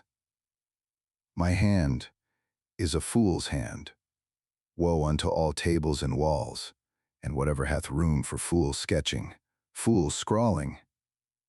My foot is a horse foot. Therewith do I trample and trot over stick and stone, in the fields up and down, and am bedeviled with delight in all fast racing. My stomach is surely an eagle's stomach, for it preferreth lamb's flesh. Certainly it is a bird's stomach, nourished with innocent things, and with few, ready and impatient to fly away. That is now my nature. Why should there not be something of bird nature therein? And especially that I am hostile to the spirit of gravity, that is bird nature. Verily deadly hostile, supremely hostile, originally hostile. Oh, whither hath my hostility not flown and misflown? Could I sing a song, and will sing it, though I be alone in an empty house, and must sing it to mine own ears. Other singers are there, to be sure, to whom only the full house maketh the voice soft, the hand eloquent, the eye expressive, the heart wakeful. Those do I not resemble. V. Section 2. He who one day teacheth men to fly will have shifted all landmarks. To him will all landmarks themselves fly into the air. The earth will he christen anew as the light body. The ostrich runneth faster than the fastest horse, but it also thrusteth its head heavily into the heavy earth. Thus is it with the man who cannot yet fly. Heavy unto him are earth and life, and so willeth the spirit of gravity. But he who would become light and be a bird must love himself. Thus do I teach. Not to be sure, with the love of the sick and infected, for with them stinketh even self-love.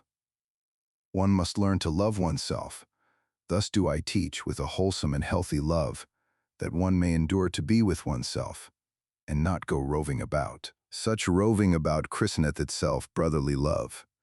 With these words hath there hitherto been the best lying and dissembling, and especially by those who have been burdensome to every one. And verily it is no commandment for today and tomorrow to learn to love oneself. Rather is it of all arts the finest, subtlest, last and patientest. For to its possessor is all possession well concealed, and of all treasure pits one's own is last excavated. So causeth the spirit of gravity. Almost in the cradle are we apportioned with heavy words and worths, good and evil. So calleth itself this dowry. For the sake of it we are forgiven for living. And therefore suffereth one little children to come unto one, to forbid them betimes to love themselves. So causeth the spirit of gravity. And we bear loyally what is apportioned unto us, on hard shoulders, over rugged mountains. And when we sweat, then do people say to us, Yea, life is hard to bear. But man himself only is hard to bear. The reason thereof is that he carrieth too many extraneous things on his shoulders. Like the camel kneeleth he down, and letteth himself be well laden. Especially the strong load-bearing man in whom reverence resideth. Too many extraneous heavy words and worths loadeth he upon himself, then seemeth life to him a desert. And verily, many a thing also that is our own is hard to bear. And many internal things in man are like the oyster, repulsive and slippery and hard to grasp, so that an elegant shell, with elegant adornment, must plead for them. But this art also must one learn, to have a shell, and a fine appearance, and sagacious blindness. Again it deceiveth about many things in man, that many a shell is poor and pitiable, and too much of a shell. Much concealed goodness and power is never dreamt of. The choicest dainties find no tasters. Women know that, the choicest of them, a little fat or a little leaner. Oh, how much fate is in so little. Man is difficult to discover, and unto himself most difficult of all. Often lieth the spirit concerning the soul. So causeth the spirit of gravity. He, however, hath discovered himself who saith, This is my good and evil. Therewith hath he silenced the mole and the dwarf, who say, Good for all, evil for all. Verily, neither do I like those who call everything good, and this world the best of all. Those do I call the all-satisfied. All-satisfiedness, which knoweth how to taste everything. That is not the best taste. I honor the refractory, fastidious tongues and stomachs, which have learned to say I and yea and nay. To chew and digest everything, however, that is the genuine swine nature. Ever to say hee-haw, that hath only the ass learnt, and those like it. Deep yellow and hot red, so wanteth my taste. It mixeth blood with all colors. He, however, who whitewasheth his house, betrayeth unto me a whitewashed soul. With mummies, some fall in love, others with phantoms, both alike hostile to all flesh and blood. Oh, how repugnant are both to my taste! For I love blood, and there will I not reside and abide where every one spitteth and speweth. That is now my taste. Rather would I live amongst thieves and perjurers. Nobody carrieth gold in his mouth. Still more repugnant unto me, however, are all lickspittles. And the most repugnant animal of man that I found, did I christen parasite. It would not love, and would yet live by love. Unhappy do I call all those who have only one choice, either to become evil beasts or evil beast tamers. Amongst such would I not build my tabernacle. Unhappy do I also call those who have ever to wait. They are repugnant to my taste, all the toll-gatherers and traders and kings and other land-keepers and shopkeepers.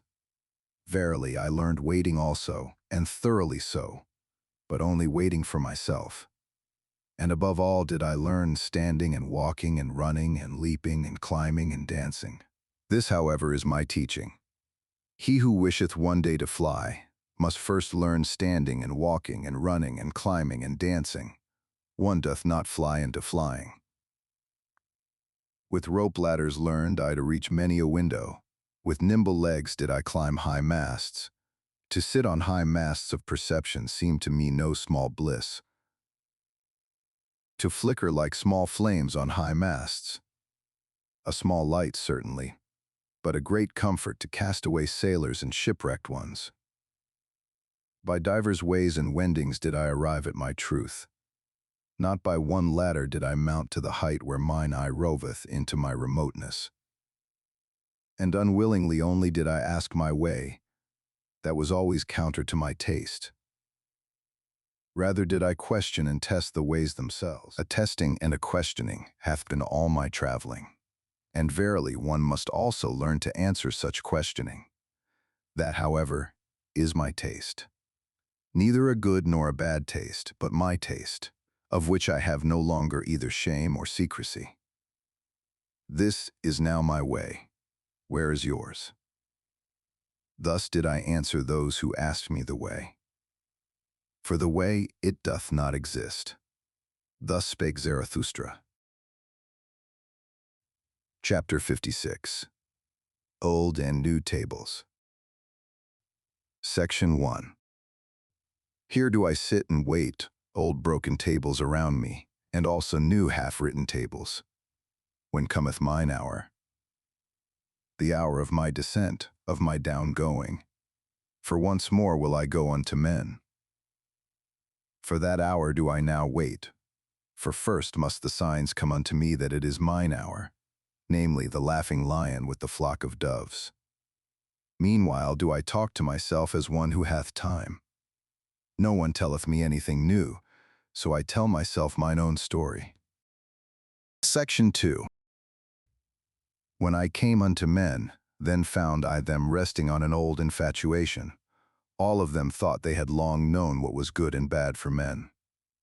An old wearisome business seemed to them all discourse about virtue, and he who wished to sleep well spake of good and bad ere retiring to rest. This somnolence did I disturb when I taught that no one yet knoweth what is good and bad, unless it be the creating one. It is he, however, who createth man's goal, and giveth to the earth its meaning and its future. He only effecteth it that aught is good or bad.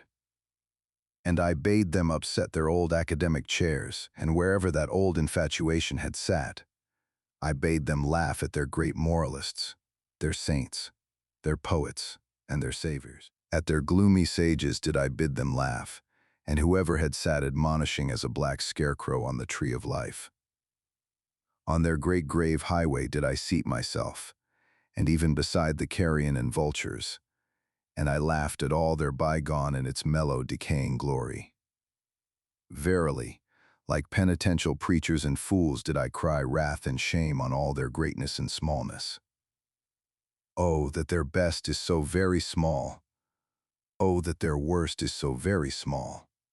Thus did I laugh. Thus did my wise longing, born in the mountains, cry and laugh in me. A wild wisdom, verily, my great pinion-rustling longing. And oft did it carry me off and up and away and in the midst of laughter. Then flew I quivering like an arrow with sun-intoxicated rapture, out into distant futures, which no dream hath yet seen, into warmer souths than ever sculptor conceived, where gods in their dancing are ashamed of all clothes, that I may speak in parables and halt and stammer like the poets. And verily I am ashamed that I have still to be a poet, where all becomings seem to me dancing of gods, and wantoning of gods, and the world unloosed and unbridled and fleeing back to itself. As an eternal self-fleeing and re-seeking of one another of many gods, as the blessed self-contradicting, recommuning, and refraternizing with one another of many gods, where all time seemed to me a blessed mockery of moments, where necessity was freedom itself, which played happily with the goad of freedom, where I also found again mine old devil and arch-enemy, the spirit of gravity, and all that it created, constraint, law, necessity and consequence, and purpose and will, and good and evil. For must there not be that which is danced over, danced beyond? Must there not, for the sake of the nimble, the nimblest, be moles and clumsy dwarfs? Section 3. There was it also where I picked up from the path the word Superman, and that man is something that must be surpassed. That man is a bridge and not a goal, rejoicing over his noontides and evenings as advances to new rosy dawns. The Zarathustra word of the great noontide, and whatever else I have hung up over men like purple evening afterglows.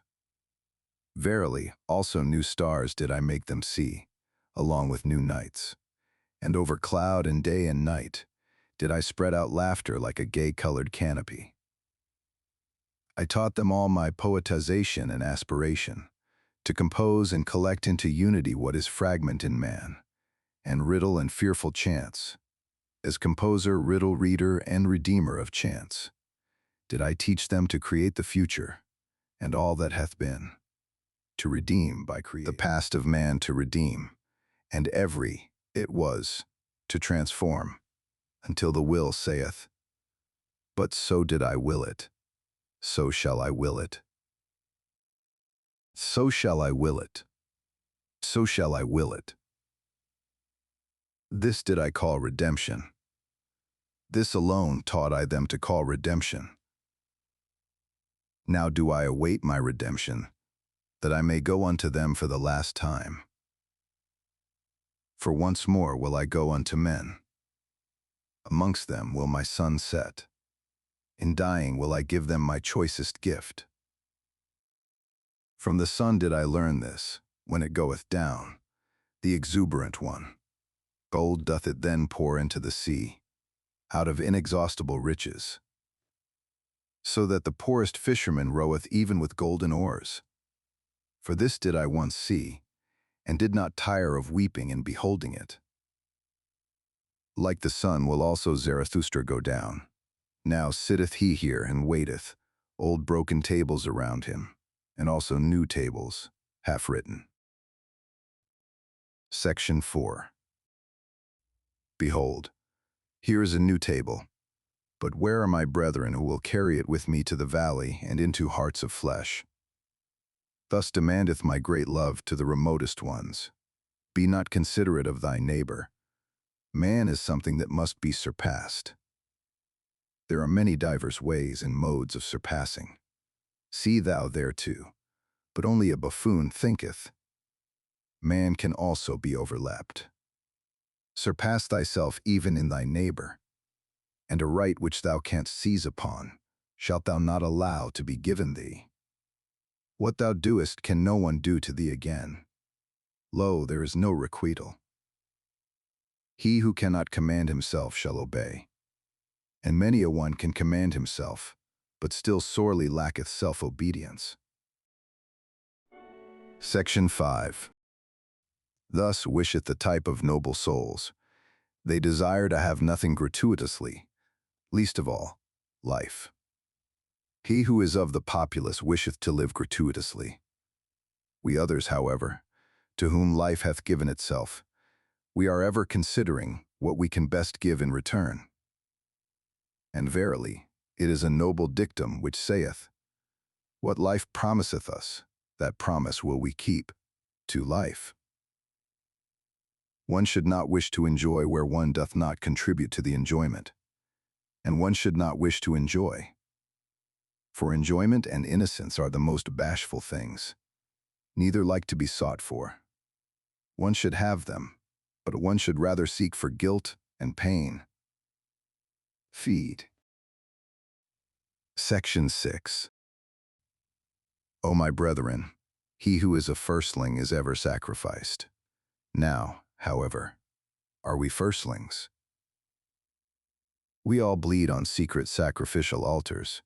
We all burn and broil in honor of ancient idols.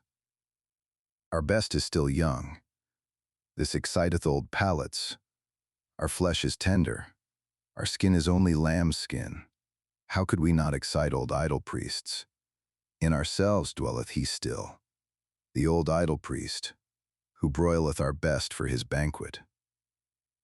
Ah, my brethren, how could firstlings fail to be sacrifices? But so wisheth our type, and I love those who do not wish to preserve themselves. The down-going ones do I love with mine entire love, for they go beyond. Section 7. To be true, that can few be, and he who can, will not. Least of all, however, can the good be true. Oh, those good ones! Good men never speak the truth, for the spirit, thus to be good, is a malady. They yield, those good ones, they submit themselves. Their heart repeateth, their soul obeyeth. He, however, who obeyeth, doth not listen to himself. All that is called evil by the good must come together in order that one truth may be born. O my brethren, are ye also evil enough for this truth? The daring venture, the prolonged distrust, the cruel, nay, the tedium, the cutting into the quick, how seldom do these come together? Out of such seed, however, is truth produced. Beside the bad conscience hath hitherto grown all knowledge. Break up, ye discerning ones, the old tables. Section 8. When the water hath planks, when gangways and railings overspan the stream, verily, he is not believed who then saith, all is in flux. But even the simpletons contradict him. What, say the simpletons, all in flux? Planks and railings are still over the stream. Over the stream all is stable, all the values of things, the bridges and bearings, all good and evil, these are all stable. Cometh, however, the hard winter, the stream tamer, then learn even the wittiest distrust. And verily, not only the simpletons then say, should not everything stand still? Fundamentally standeth everything still. That is an appropriate winter doctrine, good cheer for an unproductive period, a great comfort for winter sleepers and fireside loungers. Fundamentally standeth everything still, but contrary thereto, preacheth the thawing wind, a bullock, which is no ploughing bullock, a furious bullock, a destroyer, which with angry horns breaketh the ice. The ice, however, breaketh gangways. O my brethren, is not everything at present in flux? Have not all railings and gangways fallen into the water? Who would still hold on to good and evil? Woe to us, hail to us, the thawing wind bloweth. Thus preach my brethren through all the streets. Section 9. There is an old illusion. It is called good and evil. Around soothsayers and astrologers hath hitherto revolved the orbit of this illusion. Once did one believe in soothsayers and astrologers, and therefore did one believe, everything is fate, thou shalt, for thou must.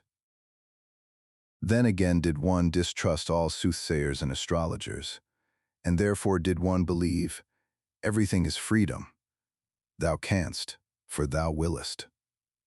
O my brethren, concerning the stars and the future there hath hitherto been only illusion, and not knowledge, and therefore concerning good and evil there hath hitherto been only illusion and not knowledge. Section 10. Thou shalt not rob, thou shalt not slay. Such precepts were once called holy. Before them did one bow the knee and the head, and take off one's shoes. But I ask you, where have there ever been better robbers and slayers in the world than such holy precepts? Is there not even in all life robbing and slaying? And for such precepts to be called holy, was not truth itself thereby slain? Or was it a sermon of death that called holy what contradicted and dissuaded from life? O my brethren, break up for me the old tables. Section 11. It is my sympathy with all the past that I see it is abandoned. Abandoned to the favor, the spirit and the madness of every generation that cometh, and reinterpreteth all that hath been as its bridge. A great potentate might arise, an artful prodigy, who with approval and disapproval could strain and constrain all the past, until it became for him a bridge, a harbinger, a herald, and a cock crowing. This, however, is the other danger, and mine other sympathy. He who is of the populace, his thoughts go back to his grandfather. With his grandfather, however, doth time cease. Thus is all the past abandoned, for it might some day happen for the populace to become master, and drown all time in shallow waters. Therefore, O my brethren, a new nobility is needed, which shall be the adversary of all populace and potentate rule, and shall inscribe anew the word noble on new tables. For many noble ones are needed, and many kinds of noble ones, for a new nobility, or, as I once said in parable, that is just divinity, that there are gods, but no God. Section 12. O my brethren, I consecrate you and point you to a new nobility. Ye shall become procreators and cultivators and sowers of the future. Verily, not to a nobility which ye could purchase like traders with traders' gold, for little worth is all that hath its price. Let it not be your honor henceforth whence ye come, but whither ye go. Your will and your feet which seek to surpass you. Let these be your new honor. Verily, not that ye have served a prince, of what account are princes now? Nor that ye have become a bulwark to that which standeth, that it may stand more firmly. Not that your family have become courtly at courts, and that ye have learned, gay-colored, like the flamingo, to stand long hours in shallow pools. For ability to stand is a merit in courtiers, and all courtiers believe that unto blessedness after death pertaineth permission to sin, nor even that a spirit called holy led your forefathers into promised lands, which I do not praise. For where the worst of all trees grew, the cross, in that land there is nothing to praise. And verily, wherever this Holy Spirit led its knights, always in such campaigns did goats and geese, and ryeheads and guyheads run foremost.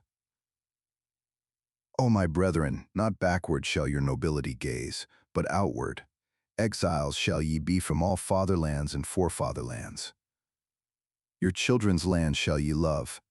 Let this love be your new nobility, the undiscovered in the remotest seas. For it do I bid your sails search and search. Unto your children shall ye make amends for being the children of your fathers. All the past shall ye thus redeem. This new table do I place over you. Section 13. Why should one live? All is vain. To live, that is to thrash straw. To live, that is to burn oneself and yet not get warm. Such ancient babbling still passeth for wisdom, because it is old, however, and smelleth mustily, therefore is it the more honored. Even mold ennobleth. Children might thus speak. They shun the fire because it hath burnt them. There is much childishness in the old books of wisdom. And he who ever thrasheth straw, why should he be allowed to rail at thrashing? Such a fool one would have to muzzle. Such persons sit down to the table and bring nothing with them, not even good hunger. And then do they rail. All is vain. But to eat and drink well, my brethren, is verily no vain art. Break up for me the tables of the never joyous ones. Section 14. To the clean are all things clean. Thus say the people. I, however, say unto you, to the swine all things become swinish. Therefore preach the visionaries and bowed heads, whose hearts are also bowed down. The world itself is a filthy monster. For these are all unclean spirits, especially those, however, who have no peace or rest, unless they see the world from the backside, the backworldsman. To those do I say it to the face, although it sound unpleasantly. The world resembleth man, in that it hath a backside. So much is true. There is in the world much filth. So much is true. But the world itself is not therefore a filthy monster. There is wisdom in the fact that much in the world smelleth badly. Loathing itself createth wings, and fountain divining powers. In the best there is still something to loathe, and the best is still something that must be surpassed. O my brethren, there is much wisdom in the fact that much filth is in the world. Ah. Section 15. Such sayings did I hear pious backworldsmen speak to their consciences, and verily without wickedness or guile, although there is nothing more guileful in the world, or more wicked. Let the world be as it is, raise not a finger against it. Let whoever will choke and stab and skin and scrape the people, raise not a finger against it. Thereby will they learn to renounce the world. And thine own reason, this shalt thou thyself stifle and choke, for it is a reason of this world. Thereby wilt thou learn thyself to renounce the world. Faces shatter, shatter, O my brethren. Those old tables of the pious, tatter the maxims of the world maligners. Section 16. He who learneth much unlearneth all violent cravings, that do people now whisper to one another in all the dark lanes. Wisdom wearieth, nothing is worthwhile. Thou shalt not crave. This new table found I hanging even in the public markets. Break up for me, O my brethren, break up also that new table. The weary o' the world put it up, and the preachers of death and the jailer. For lo, it is also a sermon for slavery. Because they learned badly and not the best, and everything too early and everything too fast. Because they ate badly, from thence hath resulted their ruined stomach. For a ruined stomach is their spirit. It persuadeth to death, for verily, my brethren, the spirit is a stomach. Life is a well of delight, but to him in whom the ruined stomach speaketh, the father of affliction, all fountains are poison. To discern, that is delight to the lion-willed, But he who hath become weary is himself merely willed. With him play all the waves. And such is always the nature of weak men. They lose themselves on their way, and at last asketh their weariness, why did we ever go on the way? All is indifferent.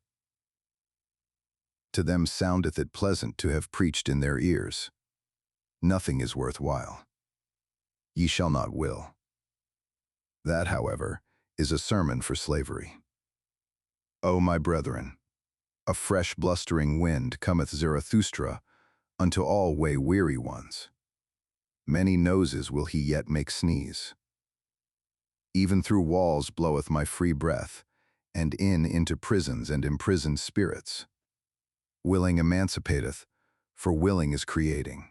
So do I teach. And only for creating shall ye learn. And also the learning shall ye learn only from me, the learning well. He who hath ears, let him hear. Section 17. There standeth the boat. Thither goeth it over, perhaps into vast nothingness. But who willeth to enter into this, perhaps? None of you want to enter into the death boat. How should ye then be world-weary ones? World-weary ones, and have not even withdrawn from the earth. Eager did I ever find you for the earth, amorous still of your own earth-weariness. Not in vain doth your lip hang down, a small worldly wish still sitteth thereon. And in your eye, floateth there not a cloudlet of unforgotten earthly bliss? There are on the earth many good inventions, some useful, some pleasant. For their sake is the earth to be loved. And many such good inventions are there, that they are like woman's breasts, useful at the same time, and pleasant. Ye world-weary ones, however, ye earth-idlers, you shall one beat with stripes shall one again make you sprightly limbs. For if ye be not invalids, or decrepit creatures, of whom the earth is weary, then are ye sly sloths, or dainty, sneaking pleasure cats. And if ye will not again run gaily, then shall ye pass away. To the incurable shall one not seek to be a physician. Thus teacheth Zarathustra, so shall ye pass away. But more courage is needed to make an end than to make a new verse. That do all physicians and poets know well. Hi. Section 18. O my brethren, there are tables which weariness framed, and tables which slothfulness framed, corrupt slothfulness. Although they speak similarly, they want to be heard differently. See this languishing one. Only a span breadth is he from his goal, but from weariness hath he lain down obstinately in the dust, this brave one. From weariness yawneth he at the path, at the earth, at the goal, and at himself. Not a step further will he go, this brave one. Now gloweth the sun upon him, and the dogs lick at his sweat, but he lieth there in his obstinacy, and preferreth to languish. A span breadth from his goal, to languish. Verily, ye will have to drag him into his heaven by the hair of his head. This hero. Better still that ye let him lie where he hath lain down, that sleep may come unto him, the comforter, with cooling patter-rain. Let him lie, until of his own accord he awakeneth, until of his own accord he repudiateth all weariness, and what weariness hath taught through him. Only, my brethren, see that ye scare the dogs away from him, the idle skulkers, and all the swarming vermin. All the swarming vermin of the cultured, that feast on the sweat of every hero. I. Section 19. I form circles around me and holy boundaries. Ever fewer ascend with me ever higher mountains. I build a mountain range out of ever holier mountains. But wherever ye would ascend with me, O my brethren, take care lest a parasite ascend with you. A parasite, that is a reptile, a creeping, cringing reptile, that trieth to fatten on your infirm and sore places. And this is its art. It divineth where ascending souls are weary, in your trouble and dejection, in your sensitive modesty, doth it build its loathsome nest. Where the strong are weak, where the noble are all too gentle, there buildeth it its loathsome nest. The parasite liveth where the great have small sore places. What is the highest of all species of being, and what is the lowest? The parasite is the lowest species. He, however, who is of the highest species, feedeth most parasites. For the soul which hath the longest ladder, and can go deepest down, how could there fail to be most parasites upon it? And as I used, the most comprehensive soul, which can run and stray and rove furthest in itself, the most necessary soul, which out of joy flingeth itself into chance. The soul in being, which plungeth into becoming, the possessing soul, which seeketh to attain desire and longing. The soul fleeing from itself, which overtaketh itself in the widest circuit, the wisest soul, unto which folly speaketh most sweetly. The soul most self-loving, in which all things have their current and countercurrent, their ebb and their flow. Oh, how could the loftiest soul fail to have the worst parasites? Section 20. O my brethren, am I then cruel? But I say, what falleth, that shall one also push. Everything of today, it falleth, it decayeth. Who would preserve it? But I wish also to push it. Know ye the delight which rolleth stones into precipitous depths? Those men of today, see just how they roll into my depths. A prelude am I to better players, O my brethren. An example, do according to mine example. And him whom ye do not teach to fly, teach, I pray you, to fall faster. Poor. Section 21. I love the brave, but it is not enough to be a swordsman. One must also know whereon to use swordsmanship. And often is it greater bravery to keep quiet and pass by, that thereby one may reserve oneself for a worthier foe. Ye shall only have foes to be hated, but not foes to be despised. Ye must be proud of your foes. Thus have I already taught. For the worthier foe, O my brethren, shall ye reserve yourselves. Therefore must ye pass by many a one, especially many of the rabble, who din your ears with noise about people and peoples. Keep your eye clear of their for and against. There is there much right, much wrong. He who looketh on becometh wroth. Therein viewing, therein hewing, they are the same thing. Therefore depart into the forests and lay your sword to sleep. Go your ways, and let the people and peoples go theirs. Gloomy ways, verily, on which not a single hope glinteth any more. Let there the traitor rule, where all that still glittereth is traitor's gold. It is the time of kings no longer. That which now calleth itself the people is unworthy of kings. See how these peoples themselves now do just like the traitors. They pick up the smallest advantage out of all kinds of rubbish. They lay lures for one another. They lure things out of one another that they call good neighborliness. O blessed remote period when a people said to itself, I will be master over peoples. For, my brethren, the best shall rule. The best also willeth to rule. And where the teaching is different, there the best is lacking. Section 22. If they had bread for nothing, alas, for what would they cry? Their maintainment, that is their true entertainment. and they shall have it hard. Beasts of prey are they, in their working. There is even plundering in their earning. There is even overreaching. Therefore shall they have it hard. Better beasts of prey shall they thus become, subtler, cleverer, more manlike, for man is the best beast of prey. All the animals hath man already robbed of their virtues. That is why of all animals it hath been hardest for man. Only the birds are still beyond him.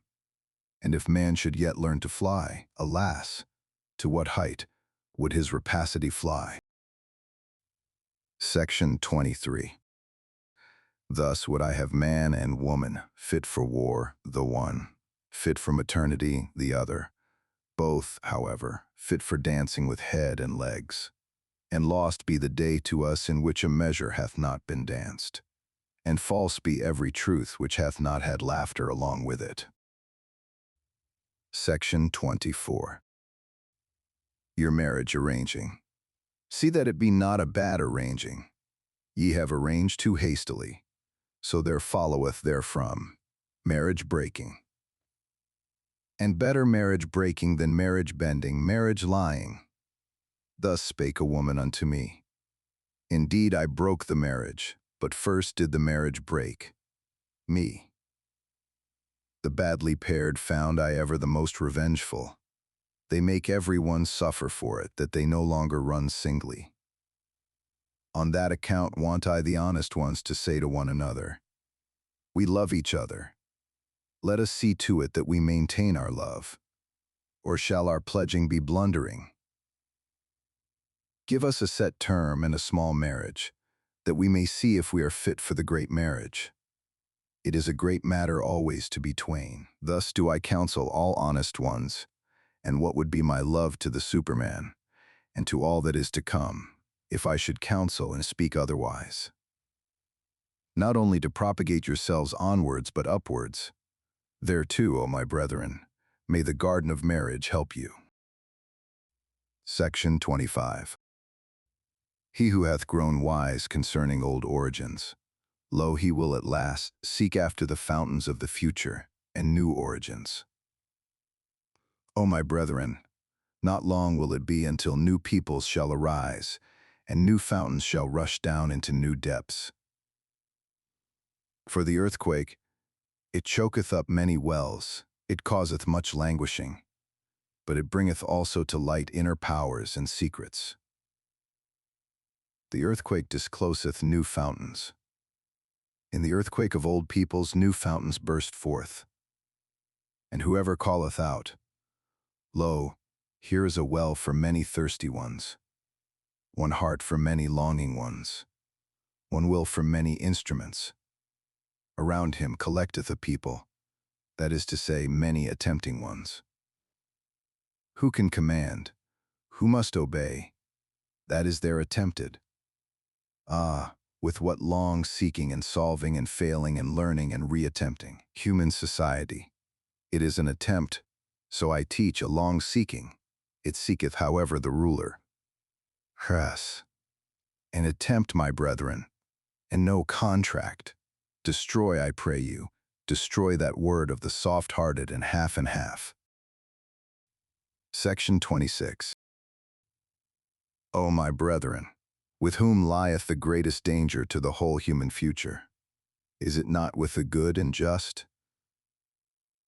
As those who say and feel in their hearts, we already know what is good and just. We possess it also. Woe to those who still seek thereafter. And whatever harm the wicked may do, the harm of the good is the harmfulest harm. And whatever harm the world malengers may do, the harm of the good is the harmfulest harm. O my brethren, into the hearts of the good and just looked someone once on a time, who said, they are the Pharisees. But people did not understand him. The good and just themselves were not free to understand him. Their spirit was imprisoned in their good conscience. The stupidity of the good is unfathomably wise. It is the truth, however, that the good must be Pharisees. They have no choice. The good must crucify him who deviseth his own virtue. That is the truth. The second one, however, who discovered their country. The country, heart and soil of the good and just. It was he who asked, whom do they hate most? The Creator hate they most, him who breaketh the tables and old values. The breaker, him they call the lawbreaker. For the good, they cannot create. They are always the beginning of the end. They crucify him who writeth new values on new tables. They sacrifice unto themselves the future. They crucify the whole human future. The good, they have always been the beginning of the end. Section 27.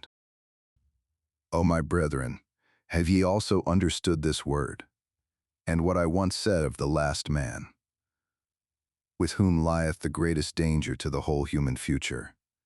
Is it not with the good and just? Break up, I pray you, the good and just. O my brethren, have ye understood also this word? Section 28. Ye flee from me, ye are frightened, ye tremble at this word. O my brethren, when I enjoined you to break up the good, and the tables of the good, then only did I embark man on his high seas. And now only cometh unto him the great terror, the great outlook, the great sickness, the great nausea, the great seasickness. False shores and false securities did the good teach you. In the lies of the good were ye born and bred. Everything hath been radically contorted and distorted by the good. But he who discovered the country of man, discovered also the country of man's future. Now shall ye be sailors for me, brave, patient. Keep yourselves up betimes, my brethren. Learn to keep yourselves up. The sea stormeth, many seek to raise themselves again by you. The sea stormeth, all is in the sea. Well, cheer up, ye old seaman hearts, what of fatherland? Thither striveth our helm where our children's land is. Thitherwards, stormier than the sea, stormeth our great longing. Bye. Section 29. Why so hard? Said to the diamond one day the charcoal. Are we then not near relatives? Why so soft? O my brethren, thus do I ask you, are ye then not my brethren? Why so soft, so submissive and yielding? Why is there so much negation and abnegation in your hearts? Why is there so little fate in your looks? And if ye will not be fates and inexorable ones, how can ye one day conquer with me? And if your hardness will not glance and cut and chip to pieces, how can ye one day create with me? For the creators are hard. And blessedness must it seem to you to press your hand upon millenniums as upon wax. Blessedness to write upon the will of millenniums as upon brass. Harder than brass, nobler than brass. Entirely hard is only the noblest. This new table, O my brethren, put I up over you. Become hard. Section 30. O thou, my will, thou change of every need, my needfulness. Preserve me from all small victories. Thou fatedness of my soul, which I call fate. Thou in me, over me, preserve and spare me for one great fate. And thy last greatness, my will, spare it for thy last, that thou mayest be inexorable in thy victory. Ah, who hath not succumbed to his victory? Ah, whose eye hath not bedimmed in this intoxicated twilight? Ah, whose foot hath not faltered and forgotten in victory how to stand, that I may one day be ready and ripe in the great noontide, ready and ripe like the glowing ore, the lightning-bearing cloud, and the swelling milk udder. ready for myself and for my most hidden will. A bow eager for its arrow, an arrow eager for its star. A star, ready and ripe in its noontide, glowing, pierced, blessed by annihilating sun arrows. A sun itself, and an inexorable sun will, ready for annihilation and victory.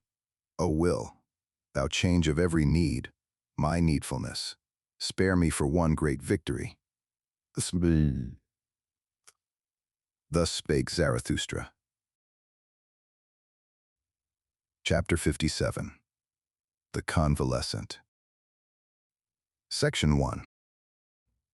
One morning, not long after his return to his cave, Zarathustra sprang up from his couch like a madman, crying with a frightful voice, and acting as if someone still lay on the couch who did not wish to rise.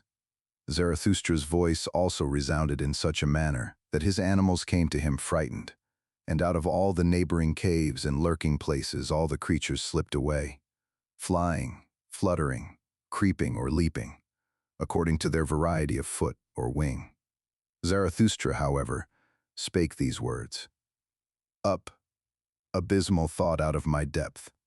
I am thy cock in morning dawn, thou overslept reptile. Up, up, my voice shall soon crow thee awake.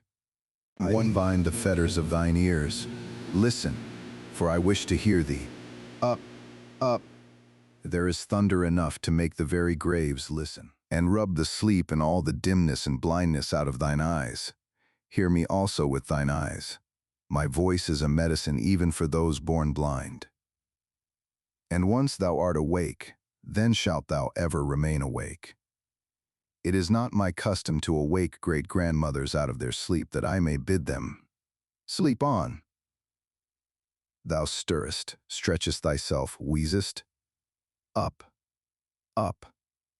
Not wheeze, shalt thou, but speak unto me. Zarathustra calleth thee, Zarathustra the godless. I, Zarathustra, the advocate of living, the advocate of suffering, the advocate of the circuit, do I call, my most abysmal thought. Joy to me. Thou comest, I hear thee, mine abyss speaketh, my lowest depth have I turned over into the light. Joy to me. Come hither, give me thy hand. Ha! Let be. Aha! Disgust, disgust, disgust, alas to me. Section 2.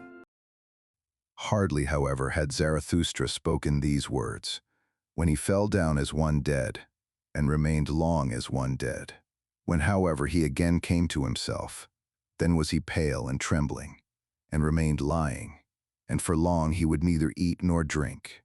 This condition continued for 7 days. His animals, however, did not leave him day nor night, except that the eagle flew forth to fetch food.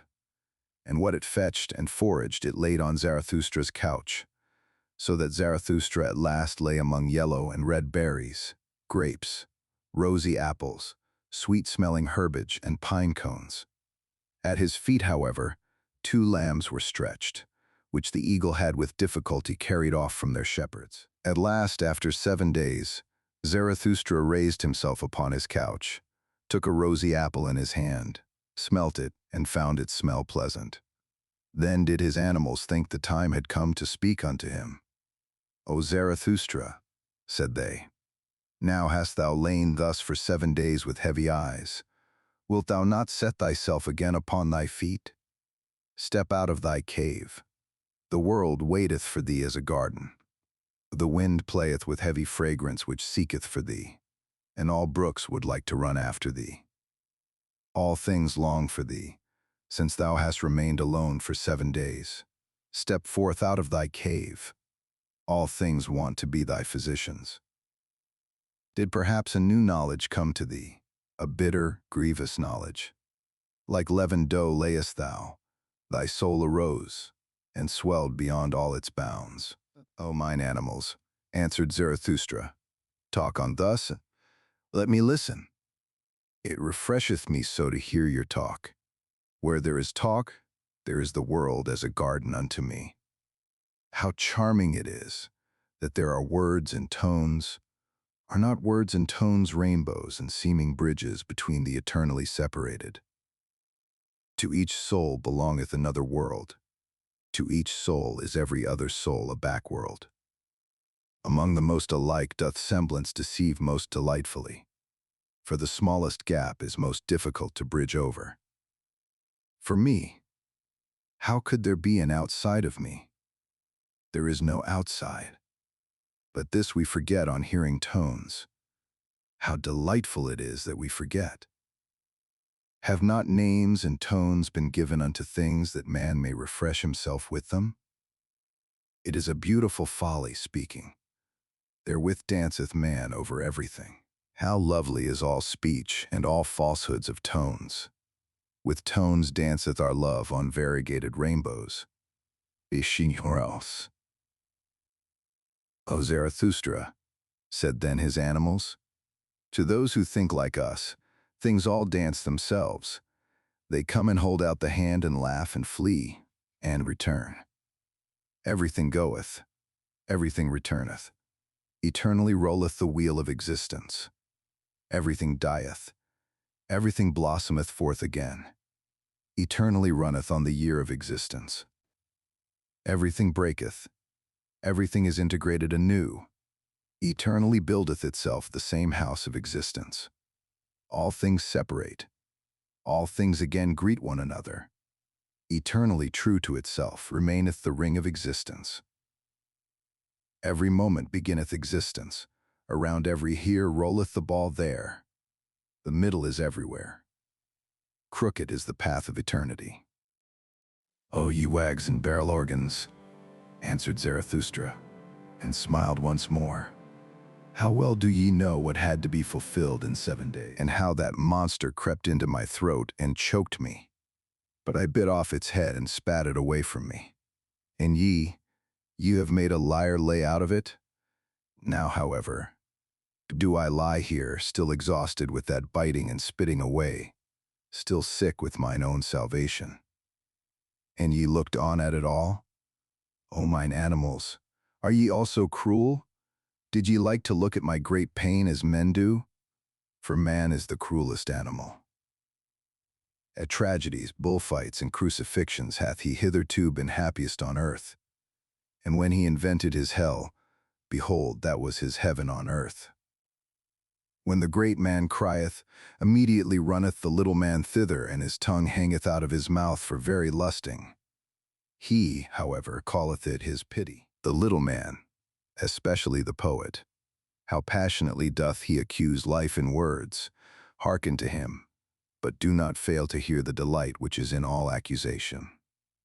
Such accusers of life, them life overcometh with a glance of the eye. Thou lovest me? Saith the insolent one. Wait a little, as yet have I no time for thee. Towards himself man is the cruelest animal, and in all who call themselves sinners and bearers of the cross and penitents, do not overlook the voluptuousness in their plaints and accusations. And I myself, do I thereby want to be man's accuser? Ah, mine animals, this only have I learned hitherto, that for man his baddest is necessary for his best. There hecken me, that all that is baddest is the best power, and the hardest stone for the highest creator, and that man must become better and badder. Not to this torture stake was I tied, that I know man is bad, but I cried, as no one hath yet cried. Ah, that his baddest is so very small. Ah, that his best is so very small. The great disgust at man, it strangled me and had crept into my throat, and what the soothsayer had presaged, all is alike, nothing is worth while, knowledge strangleth. A long twilight limped on before me, a fatally weary, fatally intoxicated sadness, which spake with yawning mouth. Eternally he returneth, the man of whom thou art weary, the small man. So yawned my sadness, and dragged its foot and could not go to sleep. A cavern became the human earth to me, Its breast caved in. Everything living became to me human dust and bones and moldering past. My sighing sat on all human graves and could no longer arise. My sighing and questioning croaked and choked and gnawed and nagged day and night. The man returneth eternally. The small man returneth eternally. Naked had I once seen both of them, the greatest man and the smallest man, all too like one another, all too human, even the greatest man. All too small, even the greatest man. That was my disgust at man. And the eternal return also of the smallest man. That was my disgust at all existence. Ah, disgust, disgust, disgust. Thus spake Zarathustra, and sighed and shuddered, for he remembered his sickness. Then did his animals prevent him from speaking further. Do not speak further, thou convalescent. So answered his animals. But go out where the world waiteth for thee like a garden. Go out unto the roses, the bees, and the flocks of doves, especially, however, unto the singing birds, to learn singing from them. For singing is for the convalescent. The sound ones may talk. And when the sound also wants songs, then want they other songs than the convalescent. O ye wags and barrel organs, do be silent, answered Zarathustra, and smiled at his animals. How well ye know what consolation I devised for myself in 7 days. That I have to sing once more. That consolation did I devise for myself, and this convalescence. Would ye also make another lyre lay thereof?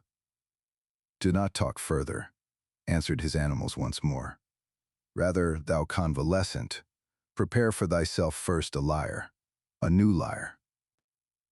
For behold, O Zarathustra, for thy new lays there are needed new lyres. Sing and bubble over, O Zarathustra, heal thy soul with new lays, that thou mayest bear thy great fate, which hath not yet been anyone's fate. For thine animals know it well, O Zarathustra, who thou art and must become. Behold, thou art the teacher of the eternal return. That is now thy fate, that thou must be the first to teach this teaching. How could this great fate not be thy greatest danger and infirmity? Behold, we know what thou teachest, that all things eternally return, and ourselves with them, and that we have already existed times without number, and all things with us. Thou teachest that there is a great year of becoming, a prodigy of a great year.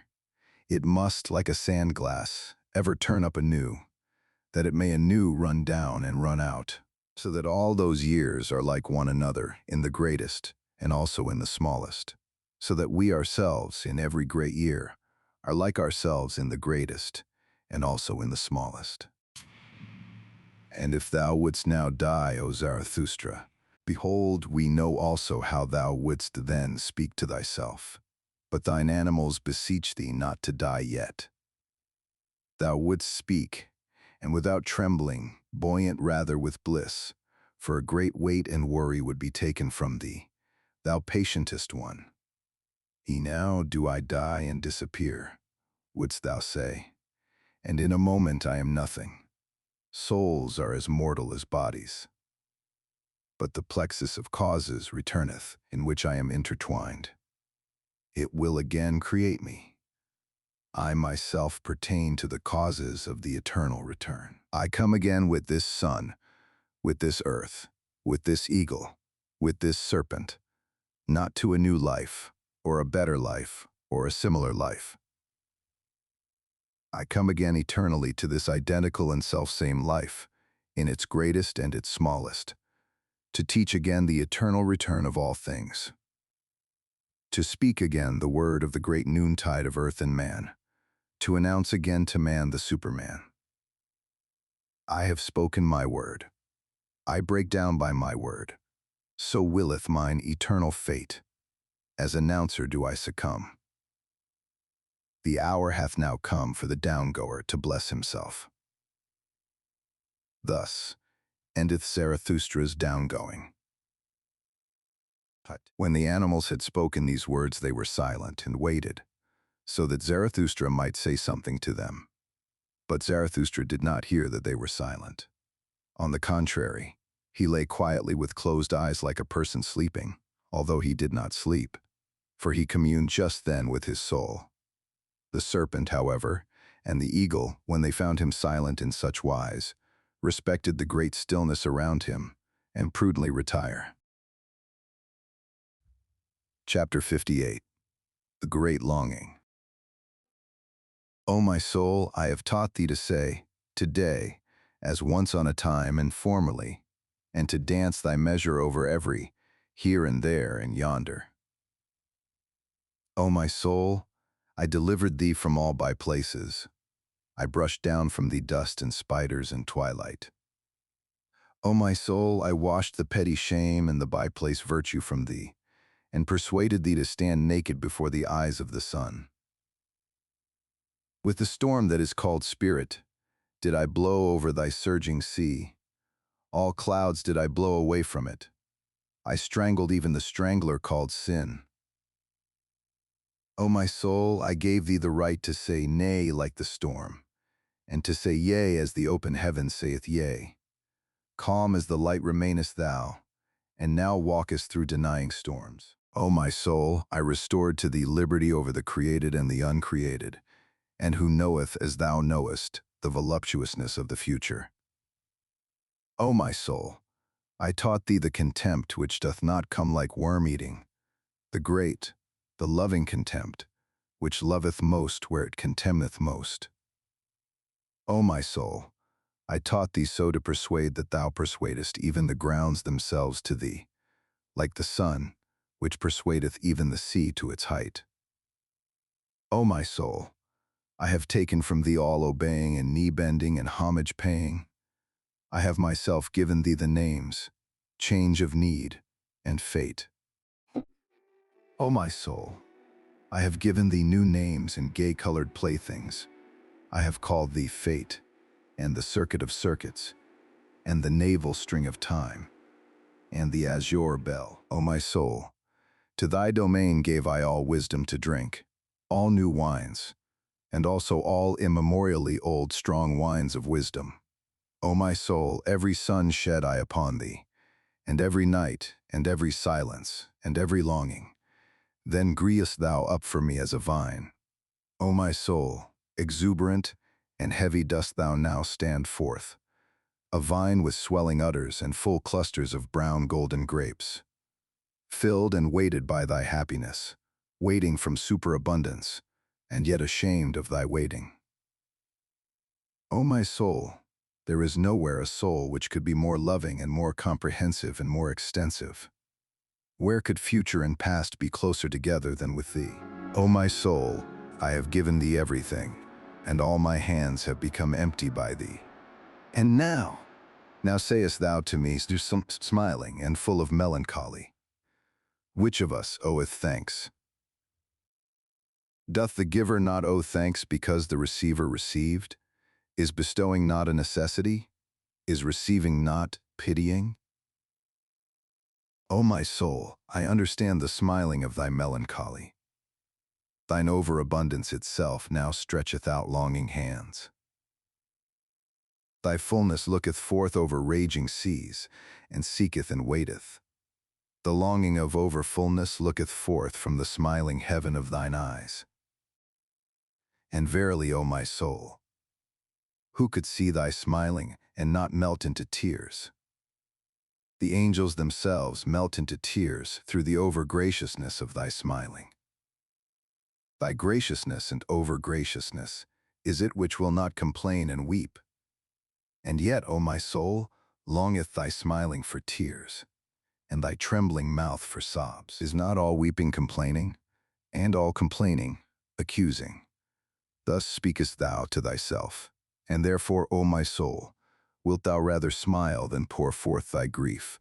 In me, gushing tears, pour forth all thy grief concerning thy fullness, and concerning the craving of the vine for the vintager and vintage knife. But wilt thou not weep? Wilt thou not weep forth thy purple melancholy? Then wilt thou have to sing, O my soul. Behold, I smile myself, Who foretell thee this? Thou wilt have to sing with passionate song, until all seas turn calm to hearken unto thy longing. Until over calm longing seas the bark glideth, the golden marvel, around the gold of which all good, bad, and marvelous things frisk. Also many large and small animals, and everything that hath light marvelous feet, so that it can run on violet blue paths. Towards the golden marvel, the spontaneous bark, and its master. He, however, is the vintager, who waiteth with a diamond vintage knife. Harusatu, thy great deliverer, O my soul, the nameless one, for whom future songs only will find names. And verily, already hath thy breath the fragrance of future songs. Already glowest thou and dreamest, already drankest thou thirstily at all deep echoing wells of consolation. Already reposeth thy melancholy in the bliss of future songs. O my soul, now have I given thee all, and even my last possession, and all my hands have become empty by thee. That I bade thee sing, behold, that was my last thing to give. That I bade thee sing. Say now, say, which of us now oweth thanks? Better still, however, sing unto me, sing, O my soul, and let me thank thee. Thus spake Zarathustra. Chapter 59. The Second Dance Song. Section 1.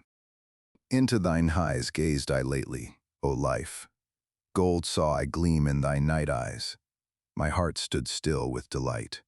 A golden bark saw I gleam on darkened waters, a sinking, drinking, reblinking, golden swing bark. At my dance frantic foot, dost thou cast a glance, a laughing, questioning, melting, thrown glance. Twice only movedest thou thy rattle with thy little hands. Then did my feet swing with dance fury. My heels reared aloft, my toes they hearkened, they would know. Hath not the dancer his ear in his toe? Unto thee did I spring, then fleddest thou back from my bound, and towards me waved thy flying tresses round. Away from thee did I spring, and from thy snaky tresses, then stoodst thou there half turned, and in thine eye caresses. With crooked glances, dost thou teach me crooked courses, on crooked courses learn my feet. Crafty fancies. I fear thee near, I love thee far. Thy flight allureth me, thy seeking secureth me. I suffer, but for thee, what would I not gladly bear? For thee, whose coldness inflameth, whose hatred misleadeth, whose flight enchaineth, whose mockery pleadeth. Who would not hate thee, thou great bendress, inwindress, temptress, secress, findress? Who would not love thee, thou innocent, impatient, wind-swift, child-eyed sinner? Whither pullest thou me now, thou paragon and tomboy? And now foolest thou me fleeing, thou sweet romp dost annoy. I dance after thee, I follow even faint traces lonely. Where art thou? Give me thy hand, or thy finger only. Here are caves and thickets, we shall go astray. Halt, stand still. Seest thou not owls and bats in fluttering fray? Thou bat, thou owl, thou wouldst play me foul? Where are we? From the dogs hast thou learned thus to bark and howl. Thou mushest on me sweetly with little white teeth. Thine evil eyes shoot out upon me, thy curly little mane from underneath. This is a dance over stock and stone. I am the hunter. Wilt thou be my hound or my shamas anon? Now beside me, and quickly, wickedly springing. Now up and over. Alas, I have fallen myself over swinging. Oh, see me lying, thou arrogant one, and imploring grace. Gladly would I walk with thee in some lovelier place, in the paths of love, through bushes variegated, quiet, trim, or there along the lake, where goldfishes dance and swim. Thou art now hoary. There above are sheep and sunset stripes. Is it not sweet to sleep, the shepherd pipes? Thou art so very weary? I carry thee thither, let just thine arms sink. And art thou thirsty? I should have something, but thy mouth would not like it to drink. Oh, that cursed nimble supple serpent and lurking witch, where art thou gone? But in my face do I feel through thy hand, 2 spots and red blotches itch. I am verily weary of it, ever thy sheepish shepherd to be. Thou witch, if I have hitherto sung unto thee, now shalt thou cry unto me. To the rhythm of my whip shalt thou dance and cry. I forget not my whip, not I. Section 2. Then did life answer me thus, and kept thereby her fine ears closed. O Zarathustra, crack not so terribly with thy whip. Thou knowest surely that noise killeth thought, and just now there came to me such delicate thoughts. We are both of us genuine never-do-wells and never-do-ills. Beyond good and evil found we our island and our green meadow. We two alone, therefore must we be friendly to each other. And even should we not love each other from the bottom of our hearts, must we then have a grudge against each other if we do not love each other perfectly? And that I am friendly to thee, and often too friendly, that knowest thou. And the reason is that I am envious of thy wisdom. Ah, this mad old fool, wisdom. If thy wisdom should one day run away from thee, then would also my love run away from thee quickly. Thereupon did life look thoughtfully behind and around, and said softly, O Zarathustra, thou art not faithful enough to me. Thou lovest me not nearly so much as thou sayest. I know thou thinkest of soon leaving me. There is an old heavy booming clock. It boometh by night up to thy cave. When thou hearest this clock strike the hours at midnight, then thinkest thou between 1 and 12 thereon. Thou thinkest thereon, O Zarathustra, I know it, of soon leaving me. Yea, answered I, hesitatingly, but thou knowest it also. And I said something into her ear, in amongst her confused, yellow, foolish tresses. Thou knowest that, O Zarathustra? That knoweth no one. And we gazed at each other, and looked at the green meadow over which the cool evening was just passing, and we wept together. Then, however, was life dearer unto me than all my wisdom had ever been. Thus spake Zarathustra.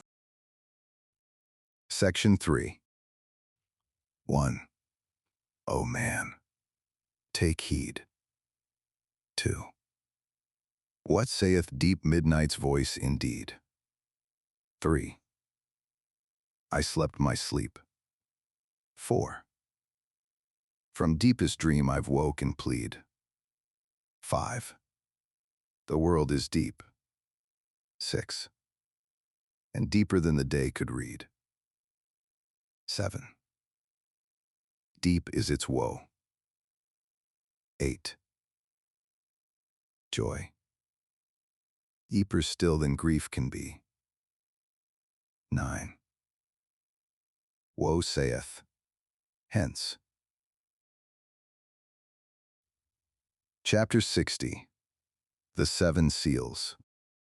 Or Sahihel and Amen lay. Section 1.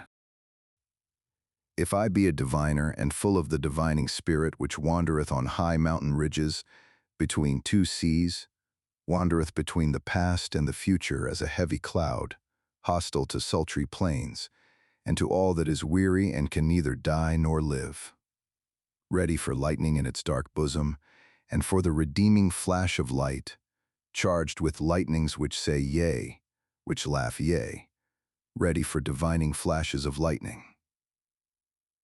Blessed, however, is he who is thus charged. And verily long must he hang like a heavy tempest on the mountain, who shall one day kindle the light of the future. Oh, how could I not be ardent for eternity, and for the marriage ring of rings, the ring of the return? Never yet have I found the woman by whom I should like to have children, unless it be this woman whom I love. For I love thee, O eternity. For I love thee, O eternity. Section 2. If ever my wrath hath burst graves, shifted landmarks, or rolled old shattered tables into precipitous depths, if ever my scorn hath scattered mouldered words to the winds, and if I have come like a besom to cross spiders, and as a cleansing wind to old charnel houses, if ever I have sat rejoicing where old gods lie buried, world blessing, world loving, beside the monuments of old world malangers. For even churches and God's graves do I love, if only heaven looketh through their ruined roofs with pure eyes. Gladly do I sit like grass and red poppies on ruined churches. Oh, how could I not be ardent for eternity, and for the marriage ring of rings, the ring of the return? Never yet have I found the woman by whom I should like to have children, unless it be this woman whom I love. For I love thee, O eternity. For I love thee, O eternity. Section 3. If ever a breath hath come to me of the creative breath, and of the heavenly necessity which compelleth even chances to dance, star dances. If ever I have laughed with the laughter of the creative lightning, to which the long thunder of the deed followeth, grumblingly, but obediently. If ever I have played dice with the gods at the divine table of the earth, so that the earth quaked and ruptured, and snorted forth fire streams. For a divine table is the earth, and trembling with new creative dictums and dice casts of the gods. Oh, how could I not be ardent for eternity, and for the marriage ring of rings, the ring of the return? Never yet have I found the woman by whom I should like to have children, unless it be this woman whom I love. For I love thee, O eternity. For I love thee, O eternity. Section 4. If ever I have drunk a full draught of the foaming spice and confection bowl in which all things are well mixed, if ever my hand hath mingled the furthest with the nearest, fire with spirit, joy with sorrow, and the harshest with the kindest, if I myself am a grain of the saving salt which maketh everything in the confection bowl mix well. For there is a salt which uniteth good with evil, and even the evilest is worthy, as spicing and as final overfoaming. Oh, how could I not be ardent for eternity, and for the marriage ring of rings, the ring of the return? Never yet have I found the woman by whom I should like to have children, unless it be this woman whom I love, for I love thee, O eternity. For I love thee, O eternity. Section 5. The fertility of the same for the sulfur. If I be fond of the sea, and all that is sea-like, and fondest of it when it angrily contradicteth me, if the exploring delight be in me, which impelleth sails to the undiscovered, if the seafarer's delight be in my delight, if ever my rejoicing hath called out, the shore hath vanished, now hath fallen from me the last chain. The boundless roareth around me, far away sparkle for me space and time. Well, cheer up, old heart. Oh, how could I not be ardent for eternity, and for the marriage ring of rings, the ring of the return? Never yet have I found the woman by whom I should like to have children, unless it be this woman whom I love. For I love thee, O eternity. For I love thee, O eternity. Section 6. If my virtue be a dancer's virtue, and if I have often sprung with both feet into golden emerald rapture, if my wickedness be a laughing wickedness, at home among rose banks and hedges of lilies, for in laughter is all evil present, but it is sanctified and absolved by its own bliss. And if it be my Alpha and Omega that everything heavy shall become light, every body a dancer, and every spirit a bird, and verily, that is my Alpha and Omega. Oh, how could I not be ardent for eternity, and for the marriage ring of rings, the ring of the return? Never yet have I found the woman by whom I should like to have children, unless it be this woman whom I love. For I love thee, O eternity. For I love thee, O eternity. Section 7. If ever I have spread out a tranquil heaven above me, and have flown into mine own heaven with mine own pinions, if I have swum playfully in profound luminous distances, and if my freedom's avian wisdom hath come to me. Thus, however, speaketh avian wisdom. Lo, there is no above and no below. Throw thyself about outward, backward, thou light one. Sing, speak no more. Are not all words made for the heavy? Do not all words lie to the light ones? Sing, speak no more. Oh, how could I not be ardent for eternity, and for the marriage ring of rings, the ring of the return? Never yet have I found the woman by whom I should like to have children, unless it be this woman whom I love. For I love thee, O eternity. For I love thee, O eternity.